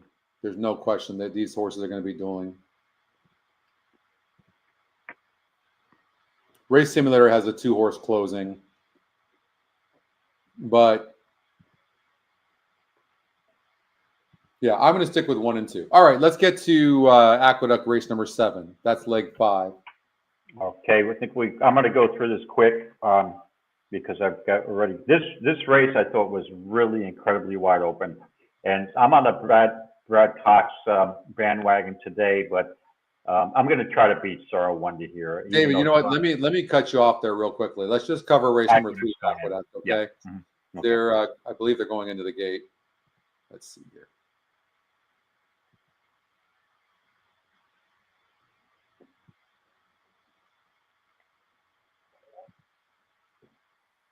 So yeah, they're at the gate. You're on the 7-horse Costa Terra. We know that the 1A is, was going to get bet, but it's not the favorite. Costa Terra is, and that's the Brad Cox claim off of Linda Rice. The 1 horse is the Linda Rice horse off the claim for Brad Cox. Right. And I went with Alternate Reality, who's actually getting bet right now at 5-2, right into those horses. So that's a good sign. Yeah, I don't love Alternate Reality at that price. Got a shot, but at this point, I think the value on the board here is Tabagachi. 5-2 with the lone speed. But I'm on the 7, Costa Terra, who should be flying late. Good luck, everybody. They're probably off by you. So the 1 horse on the inside broke good. 7 horse is taken back a little bit. Right now, Mystical Curlin, the 5 horse, and the 1A, Tabaguchi, are on the lead, but the 7 is just cruising on the outside. 2's on the inside and 4th right now. but running nicely. Jockey's not even asking. But Costa Terra, the 7-horse, is moving nicely. There goes the 3, Lost in Rome, the big long shot that's forcing their hand up front a little bit. Actually, all that's doing is hurting the 7-horse a little bit. But Tabaguchi already is struggling on the inside, David. 2 horses running good. 7-horse, your horse is doing good. Right now, if I had to guess, I mean, this looks like a 2-horse race between the 7 and the 2. Here comes the 7 on the outside, Costa Terra, that's having a perfect trip. And the 2-horse has horse. There's no question. And it's going to be those 2 horses. And 2's loaded. Cruising. Costa Terra and Alternate Reality at 5-2. And Alternate Reality has got the measure right now.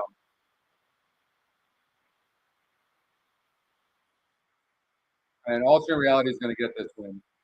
Okay.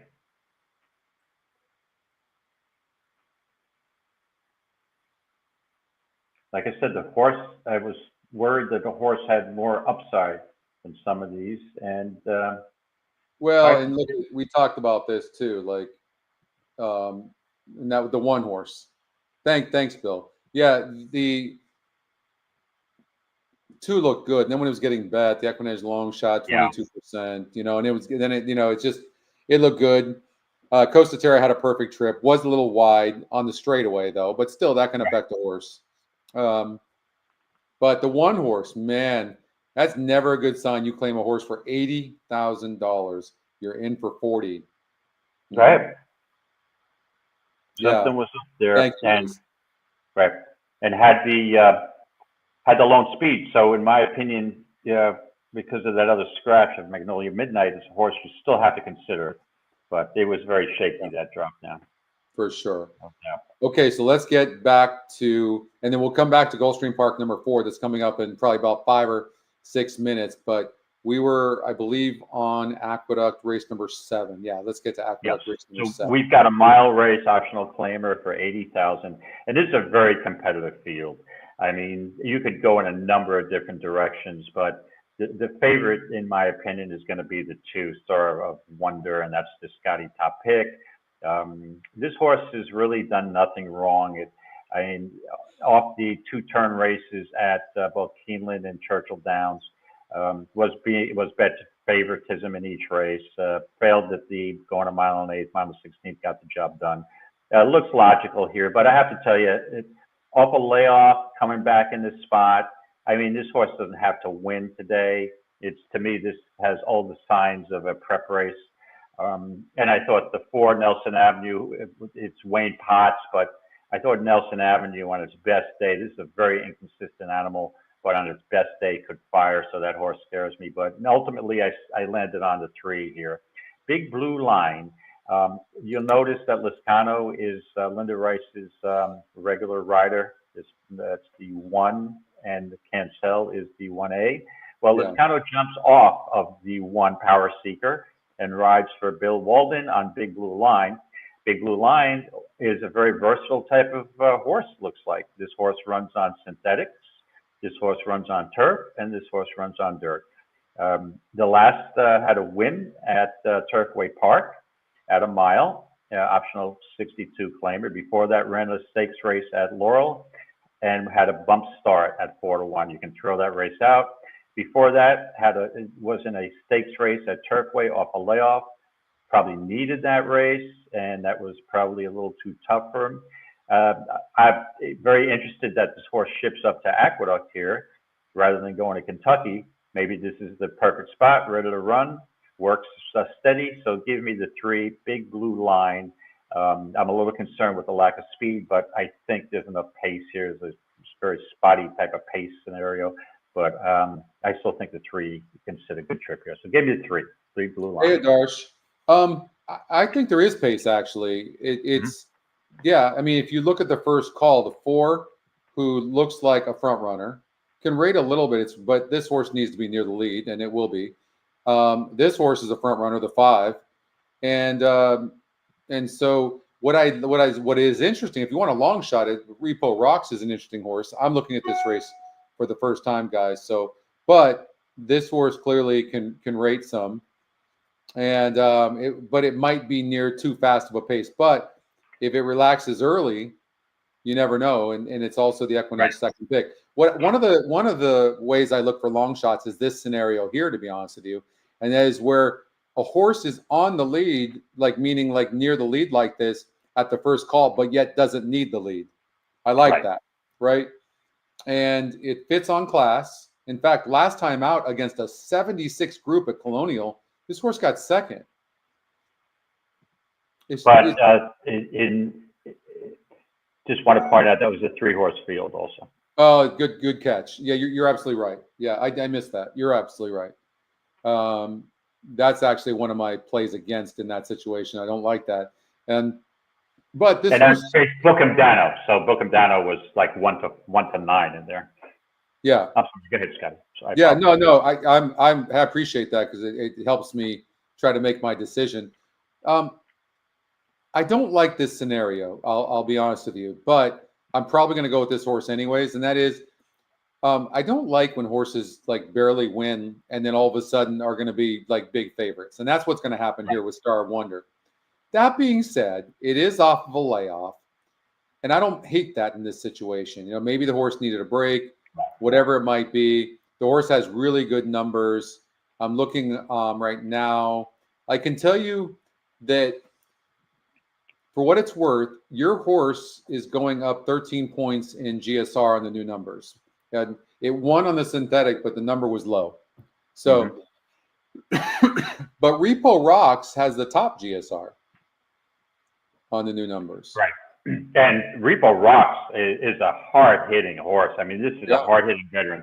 This horse, I mean, is 7 years old, 47 starts, 10 wins, 10 seconds, 9 for 16 in the money at Aqueduct. Runs various distances. So on its best day, this horse is dead. I think this is just a really, Scotty, if any of these 7 horses won, it wouldn't surprise me. Yeah. And Ryan, I see Ryan did the 2 and the 6, so he took the top Equinedge picks. And I just think you give Brad Cox some time. So here's my rationale. You give Brad Cox some time to figure out a horse. Also, Uncle Mo's, most of them anyways, they develop late. Clearly this horse has talent because it's been running early. I really like the layoff. And I think this horse is, for this group, I don't think there's anything really all that great in here. Like you look at the 1 horse and it's just been running at the optional claiming 62.5 forever before it finally won. And that's when it got the lead, right? Mm-hmm. And it doesn't get the lead. I do not like this one in any way. Then you look at Nelson. This horse can be part of the pace, and it needs a clear lead, and I don't know that it's going to get it, and it's going to get a lot of pressure. So I don't like that. Same with the 5. The 6 horse is an interesting horse that I kind of like a little bit. This horse off the layoff, this is an interesting long shot for sure. The 7 horse, Castle Chaos, is going to get the setup. And this horse is 7-1 on the EE morning line. So it's not like this horse is 15, 20-1. And if you throw out the 2, and there's the 6 and there's the 3, man, God, you could get caught up in using horses like Star of Wonder, the 2. No question you can. And if this horse is dead on the board early, then you're just you already know that you're pretty much out of the tournament. Right. You know what I mean? It's a very dangerous horse to use, the 2. The price is right. You know what I mean? Right. For content. Strategically, probably best that you don't use a horse like the 2. Honestly, probably best that you throw that horse out. Although you're giving Brad Cox. Here's the thing about decisions like this. If you're going to use a horse like the 2, that's going to be 6-5 even money, you can't be wrong. Right. And then if you get maybe the 7 running second, you may get a higher place price than the win place combination on the 2. Yeah, your 3 is absolutely live, no doubt. Yeah, like I said, Scotty, I know you don't like the 1, but I even think the 5 on its best day could win this race. I just think any one of these horses can win. The That's 5 what has to clear, David. I mean, there's no question about that. That 5 can't do anything but get the lead. But, you know, if the 4 doesn't go, the 4 is a weird horse, gets off slow sometimes, very inconsistent. It doesn't go, the 5 could be there for a long time. So I just thought this was just a very contentious race. And they're going into the gate for our last. Oh, they are, okay. Look at a quick. Gulfstream 4. Yeah, because I got about a half hour to get through the rest of it. Yep, and We I'm on. definitely want to watch this race. I'm on the 4. You're on the 5. All right. Okay. And I need this to stay within the cut. Because right now I'm 34th out of 41 who make it. All right. Good luck.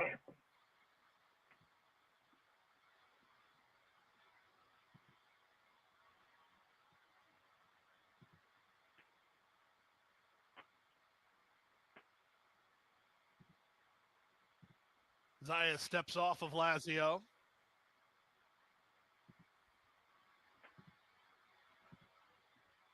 Zaya's off. Maybe not a good sign. Hopefully just an equipment adjustment.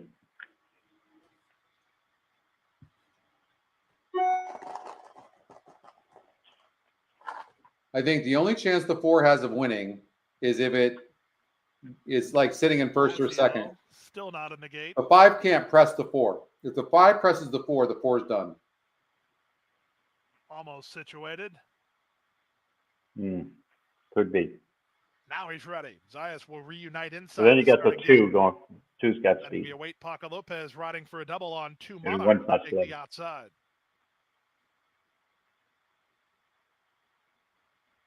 Yeah, good luck.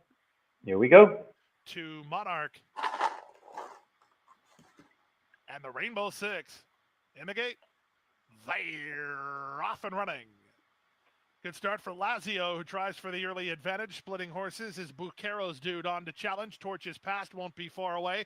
Nostalgia Smile tries to hold down the rail. And on the far outside, 2 Monarch. They're 5 in line here. The early trailer is the late running Carcone, who has to like what he sees ahead of him as it's still scrum for the advantage.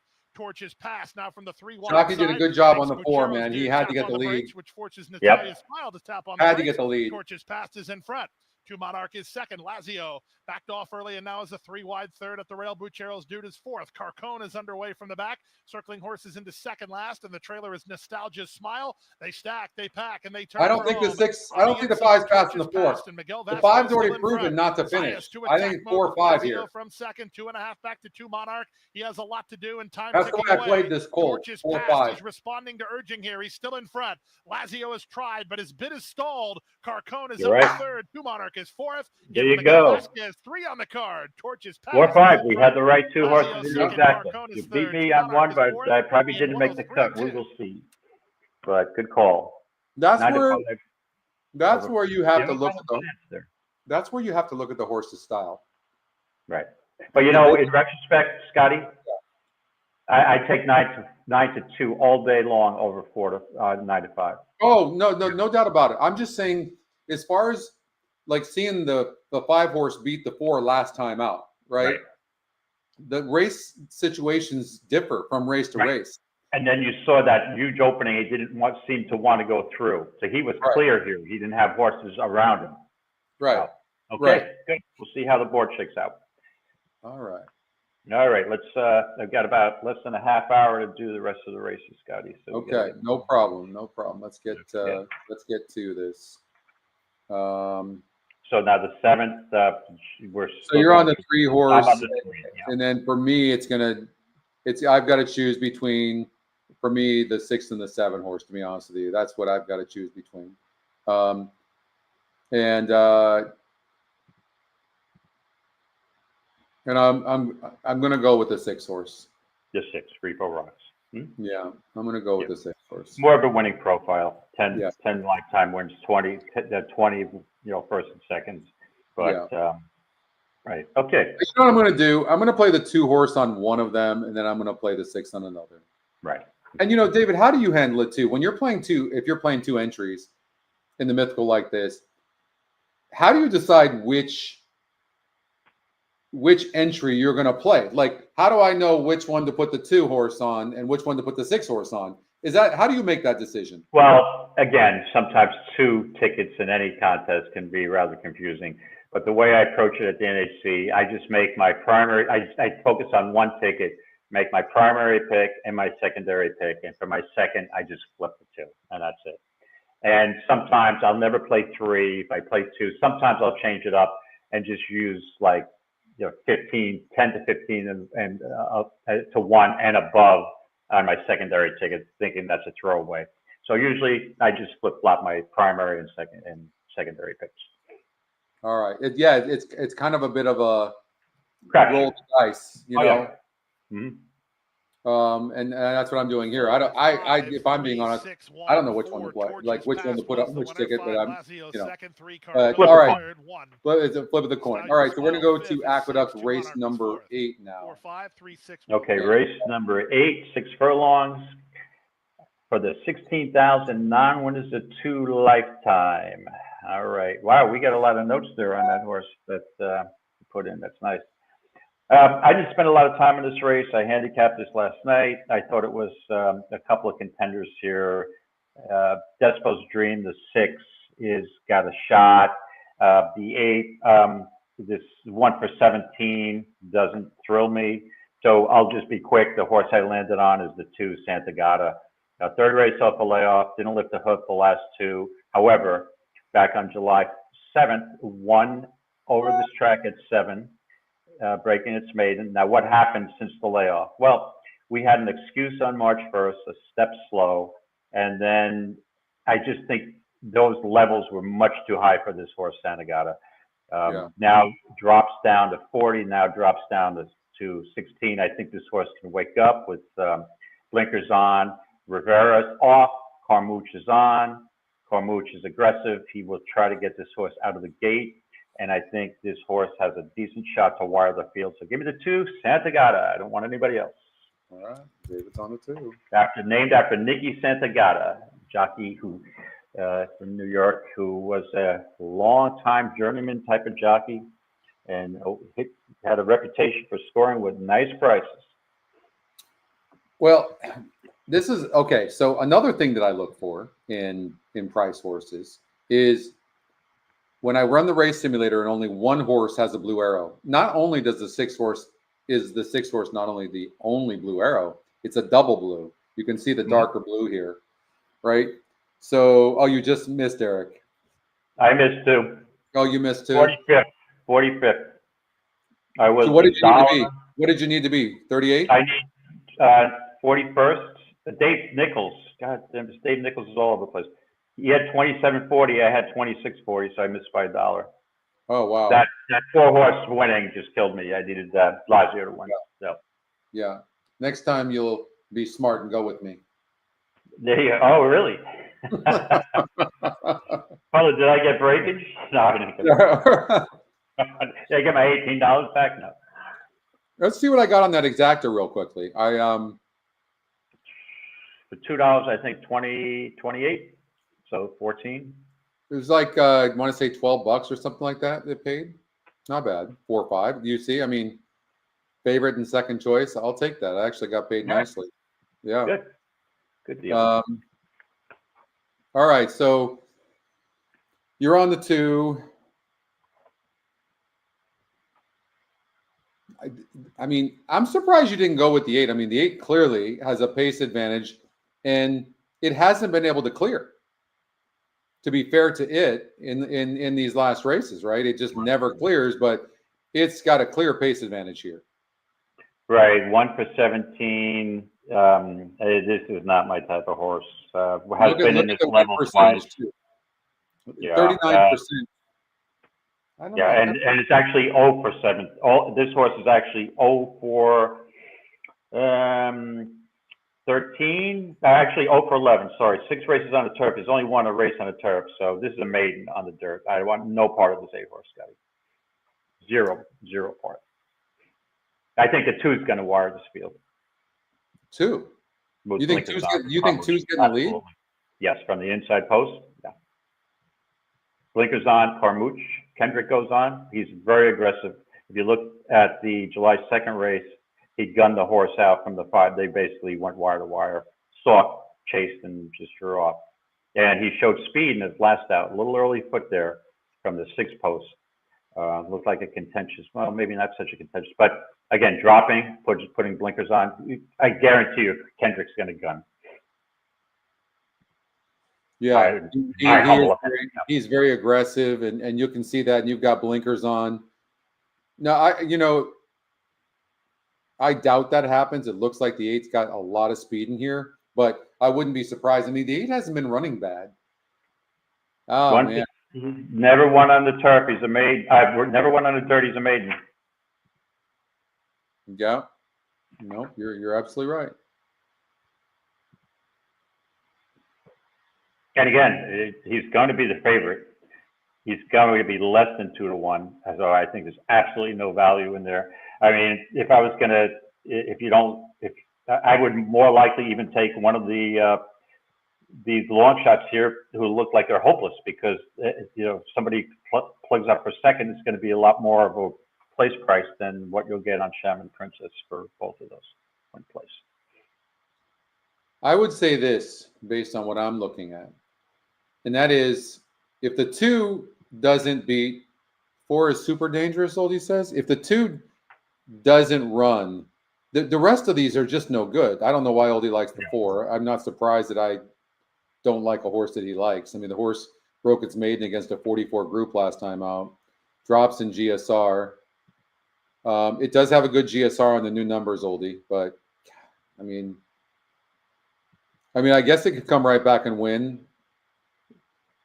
One of the things I look for in a horse that might come back to win, if you look, even though it was a 6.5 furlong race, and now it's a cutback, the horse was right there. But if the horse was like 5 lengths back of the stretch or 4 lengths back of the stretch, I probably wouldn't like it as much. But it was here in the stretch, so 6 furlongs won't be a problem for this horse, even though it drops in GSR a little bit. Jockey trainer combination is 45%. Wow, okay.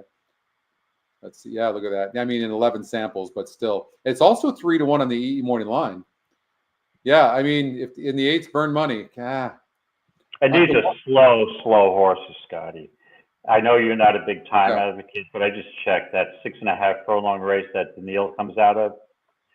121-4 for 6.5 furlongs. What about this one? No part. No. The turf horse. Yeah, the GSR is low on the new numbers as well. Well, then in my mind, this race is 2-4-8. I mean, that's all it is. I mean, I don't see anybody else. I don't even see the 6 horse win. Well, let's look at the 6 a little bit more. The 6 is a big drop down, also. It is a big drop down. Yeah. 20 on Churchill. Yeah, it's got a shot, but in all honesty, Scotty, this is usually not Linda's go-to type of thing. She's better at the same level of moving up. When she gets a horse in form, usually reels off a couple of in the money finishes in a row. I mean, this is a big drop. That's a gigantic drop, yes. And this horse stumbled last time out. Yes. I'm going to take the 6 horse. Okay, Scotty's on the 6, Despo's Dream. Yeah. Okay. All right, where do we go next? Hold on here. So 6 horse race, that's the 8. Despo's Dream.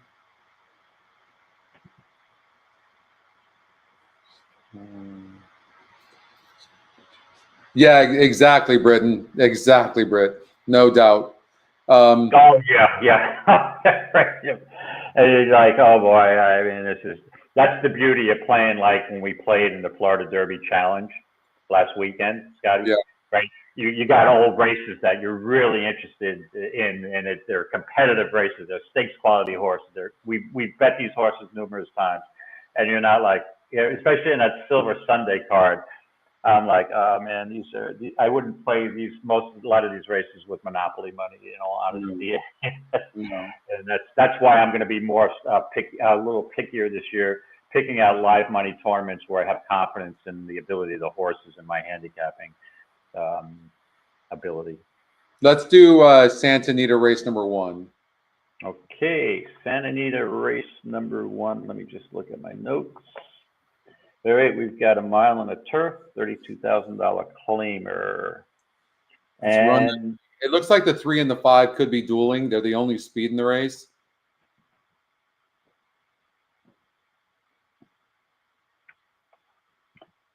Right, and I'll make this easy for you, Scotty. You know, there's no love for my horse here in the Scotty picks, but that's okay. I'm going to be going with it anyway. I'm going with I'm a big fan of the trainer, Jonathan Thomas. Since he's moved out west, he's had a lot of success. He's strictly a turf trainer generally. And I mean, last time out was favored, stalked, and really had no excuse. The race before I had a good stalking second, first time blinkers. But I mean, this horse does need a little bit of pace up front. But dropping down from that 50,000 claiming level of 32, this horse should be more competitive here. And I think the main competition is the 2 Star of the Night, which is a top Scotty pick. But just maybe a little bit of a better price on the 1. So give me the 1, Jonathan Thomas's Carahu with JJ Hernandez. So Dan's got 3 straight positive workouts. Worked well in company, looked professional and fit. And then Mike is saying that this horse has a good chance. So Mike does like the 2 horse as well. It was 35% to win last time out. And I don't know. I don't really see any excuses in that last race. I don't know that I like that. Now the win percentage drops. I'm not sure I would want to hang my head on that one, although it does on paper look like a competitive field. The 5's new GSR, Patrick, is low. It's the lowest in the field.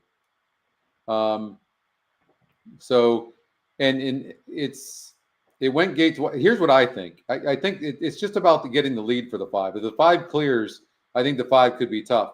The 5 is sending, and it's 6-1 on the EE morning line. So, but we've seen low GSRs win, but usually sprinting. Usually going 8 furlongs is very difficult to do that. And the 3 has a lot of speed and seems to need the lead as well. And I don't know that the 3 is going to give up that inside position with Rispoli. So I see the race setting up for like the 1, 2, or 7. I'm just not sure which one. Mm-hmm. And the 2 horse seems like it's just going to sit a beautiful trip. It broke 10th last time out for Mark Glatt. Fresu, it's the logical play for me. It's been facing way better horses. It's an easy call for me. I'm going with the 2. I really like the 2. Going with the 2. That's the other horse I would consider Star of the Night. So locking you in, Scotty, on the 2. Star of the Night, and I'm on the 1. Okay. So now we've got to go to event number 9, which is race number 3 at Santa Anita. Race number 3 at the Great Race Place. Horse 2 and 7. I could see the 7 horse as a long shot, Ryan, for sure. Yeah, that makes sense. Right. So the 3rd race, we've got 6 furlongs on the turf. Non-winners of 3 lifetime for a $30,000 to $25,000 claimer. I'm looking at the 2 horse is the top Scotty pick, and this is a big cutback in distance, going from 1 mile and 1/8 in last 9 furlongs back to the 6 furlong distance on the turf. However, it's 1 for 1 at the distance, but I mean this horse is 2 for 18 lifetime. But this is a big drop down, so this horse should be more competitive. It's going to need some pace up front in order to have this closing kick. That cutback could be a little tricky. The other horse that the 4 September Magic, I just wasn't sold on. And really, I went through the rest of the field here just quickly. And the horse I landed on here is the 5 Activated for Rispoli. Second race off a layoff. Had won at 5 furlongs at Del Mar, and then off that about a 5-month layoff, came back and had an excuse in the beginning, shuffled early, and now drops way down to the 30,000 level. It's got to be a lower SOR, correct, on the 5 Activated. And this horse does need a little pace up front, but I think there's some pace that may develop here. and I think maybe a little closer to the pace today. I'm hoping, because if you look at the two last trouble lines, the two last races, stepped slow and shuffled early. With a cleaner start, maybe this horse will be closer. I like the morning line price at 5-1 better than some of the others here. I'm not big on Ace Baby at 5-2, so give me the 5 activated on top for Bob Hess and Mr. Rispoli. So it's interesting because the new GSRs have the 2 horse. Now it's not just about that. I'm giving you guys all the information, so I'm not trying to confuse you. But the new GSRs, if they're right, what they're saying is this horse wants turf, but it's been wanting to sprint, and it's been running good for a while before giving up late. So the new GSR is very interesting. It's going up 10 points actually on the 2 horse Free and Humble. And maybe this horse has wanted to sprint on the turf all along. Something to think about. And it won its only start going 6 furlongs on the turf. So I can't go away from that. I have to use the 2. So I'm going to use the top equine edge pick.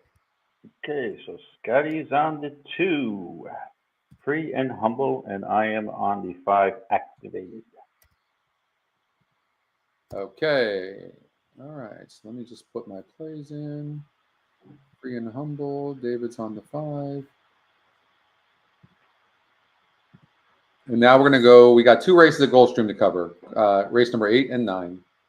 Okay, Gulfstream 8. And this will be pretty quick for me because I did handicap these last night. Oh, I think I handicapped the 9th and not the 8th. So let's go to the 8th at Gulfstream. 7 furlongs, optional claimer on the dirt. And normally at 7 furlongs on the dirt at Gulfstream, I'm looking for speed. I don't want to be landing on a dead stone closer because the way I look at it, overall speed is usually good here. And let's see what their race. The top pace metric is the 7 Atlas, 8 Alice Queen. A little bit of a layoff, but it seems has tried 7 a couple times before, had won once, but it looks like it definitely needs to wire the field. That's the only way this horse can win. Got beat by Emirates Road in the last as the favorite, so maybe that's not the best scenario here. And so I'm going to go with the 5 horse, so a little bit of a price of 5-1. Gulfstream, Matoli, who's bred to sprint more than distance, has won at a mile and a 16th at a lower claiming level, went to Tapeta and was bet that day less than 4-1 and showed a little early foot and tired, probably not a Tapeta horse. Comes back to dirt, moves up off basically a win on the dirt, a mile and a 16th, cuts back, which I love the cutback, has never won at the distance, but has won at a mile. And I think at a little bit of value here with Ruiz, I'm going to go with the 5 Gulfstream. Okay.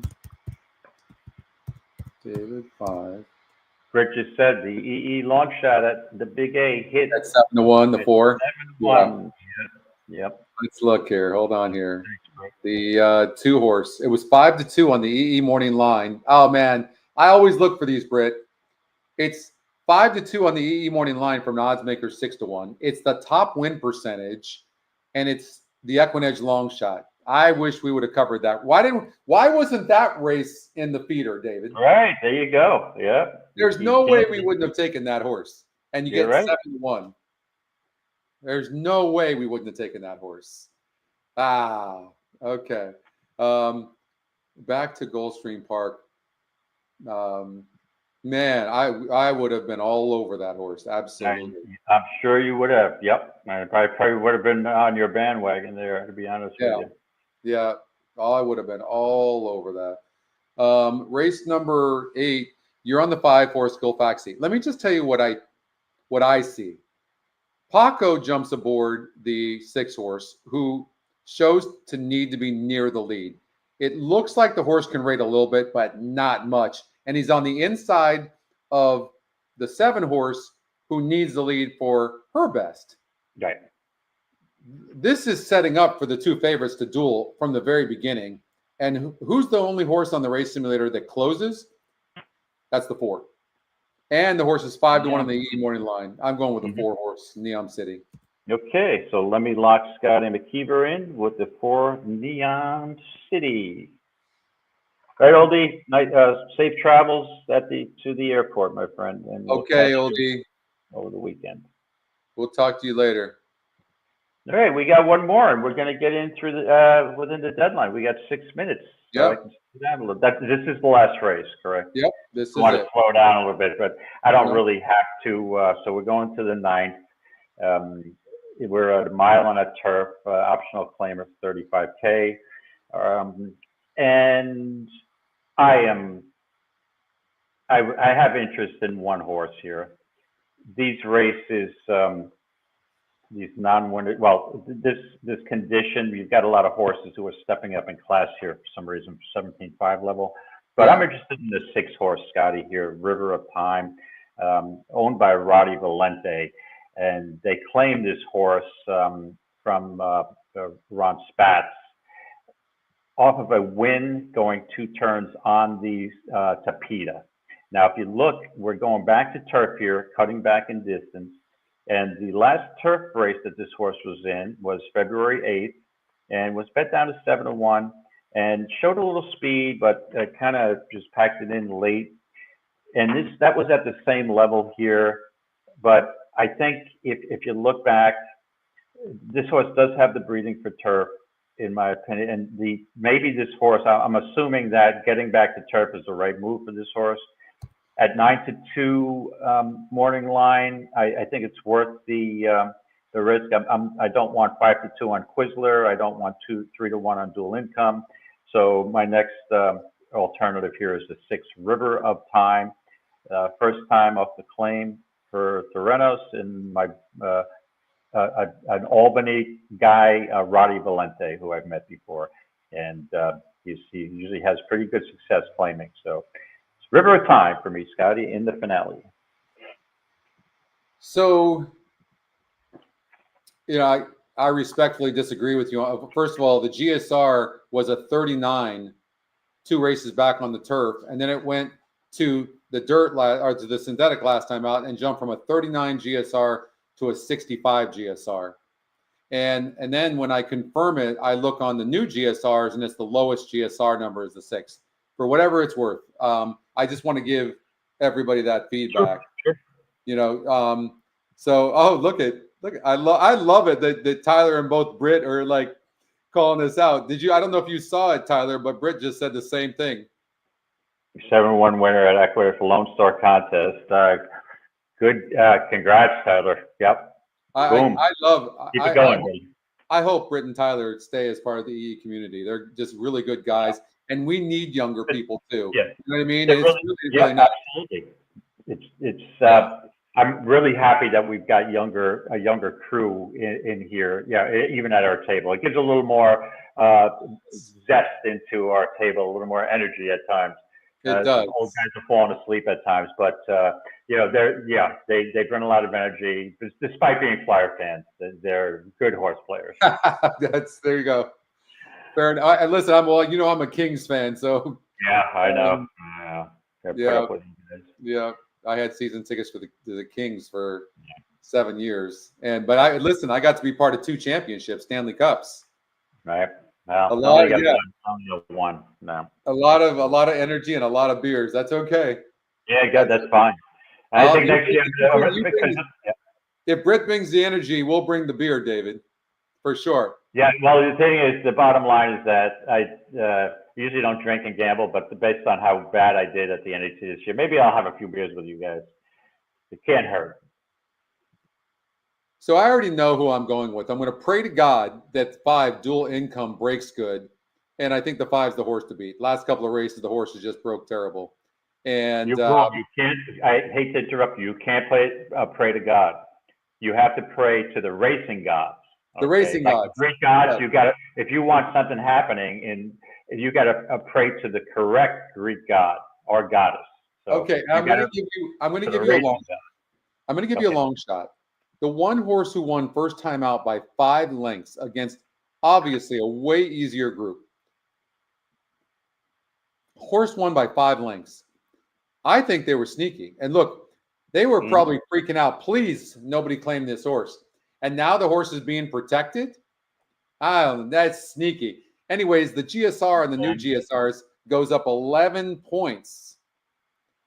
11 points. Hold on a second. Stop the presses. Even though I've got 1 minute, but I'm going to exceed that because I'm going to challenge you on something here, my friend. Okay.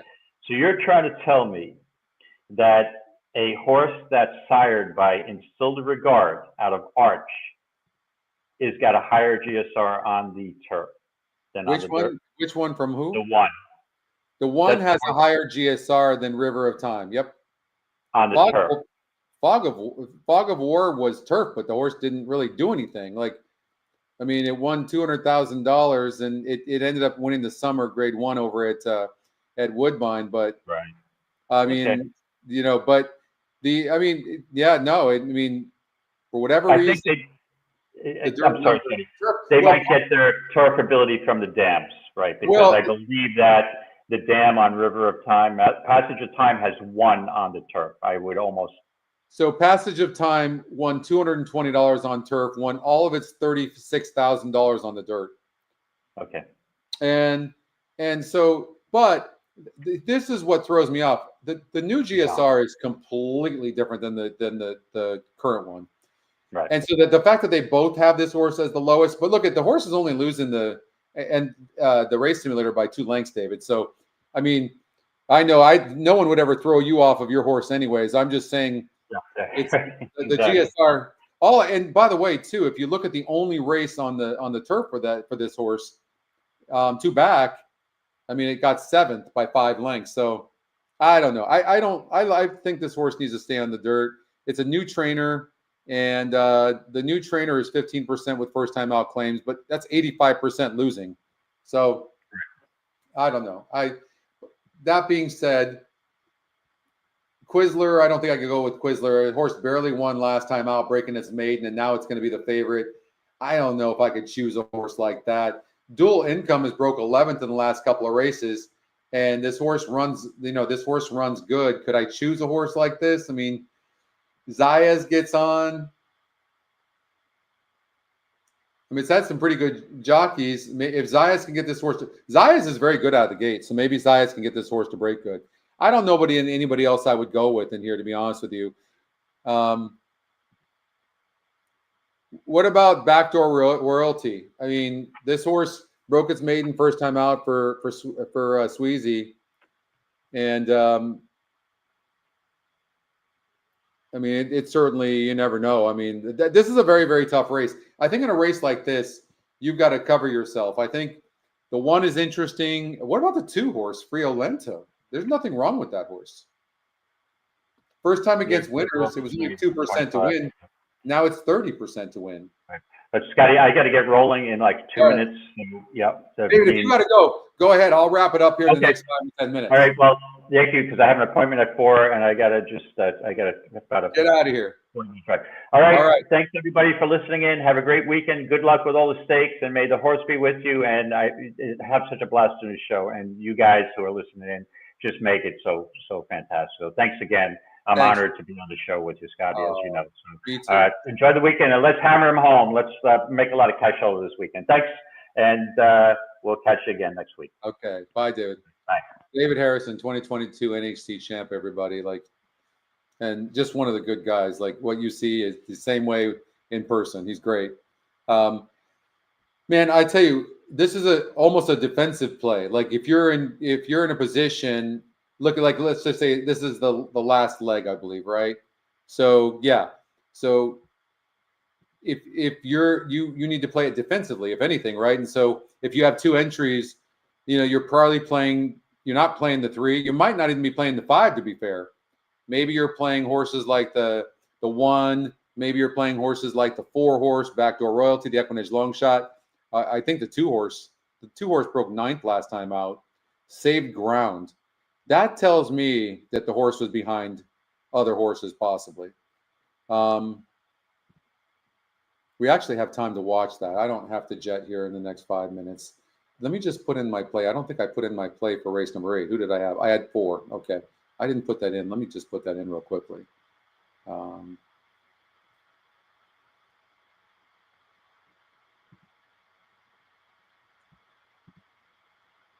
Okay. And then, so maybe we can watch this 9th race.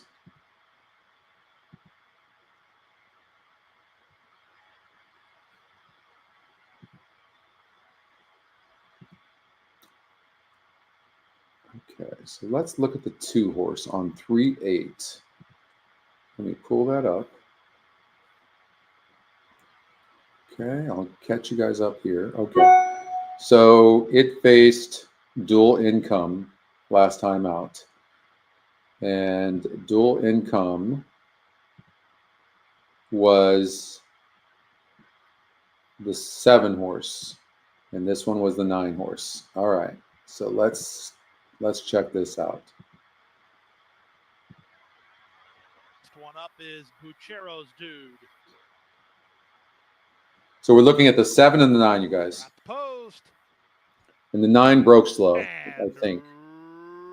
Oh, 9 didn't break bad. 7 broke a little slow. Good start from the inside for Il Alchemista, who's centaured for the forward advantage. Big Boy Jack runs with him from the far outside. Buchero's Dude looking to get over. Buchero's Dude up to challenge Big Boy Jack for the lead. Dreams of My Father comes away in third from Il Alchemista, who was hustled out of the gate but is fourth at the inside. Followed fifth by I'm Due. 2 better than Venezuela is Gold. On his outside goes Frio Lento. Tepeyac saves ground toward the rail. Sugar Buzz is next in front of a rail-running Hall Monitor. Dual Income's on his outside. He's dropped better than 10 or 12 lengths behind, and he's 4 clear of the trailer, Saratoga Cruiser. Around the first turn, heading into the backstretch now, 23-2 for a pumped-up opening quarter. They're chasing Amisael Jaramillo and Big Boy Jack. I mean, by 2. I don't know that that's pumped up. 23-2 is somewhat fast, but there a lot of times at Gulfstream they run, but that horse looks like it's going okay, but I wouldn't say really fast. So we're looking at the 7 and the 9. The 9's already being asked right here. I forget which horse that is. They went the half in 46-2. They swing around the far turn. Big Boy Jack by a length and a half. You know, the better horses can put themselves in good positions. Remember that. Like the 9's been all out from the beginning, and it's saving ground. With the 7's getting the rougher of the trip right now. 7's having to go wide. Dual Income. Travels up boldly now to take over the lead. And there's the 9, who's been prodded the entire time. Like maybe if there's more distance, you would like the 9. In my mind, the 7 horse Dual Income ran better than Frio Lento. That's what I see. Big Bomber. But I mean, they were close within each other, right? But third, Frio Lento fourth, then Il Alchemista to that race, your high five in 140-4. That was 8.5 furlongs, and now they're even cutting back, which in my mind helps Dual Income. So I don't think I would take the 2. Backdoor Reality is, you know, that's just a hunch. The 1 horse Esperanzito, I don't know that there's any reason to watch that. We know it won easy. The new GSRs have the horse going up 10 points. And since we're trying to play defensively, I don't know, Dual Income just looks really good to me. I'm just gonna cover the 5. I think the other ones have potential, but I think it's more for the exotics. Dual Income looks very good in here. So hopefully that race replay helped you guys. All right.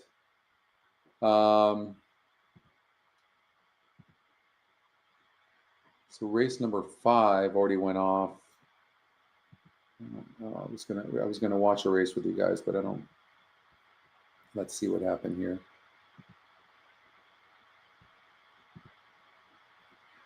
Race number 5.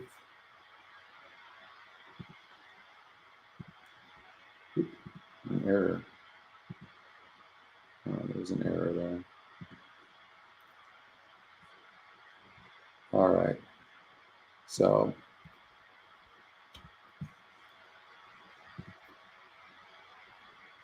okay.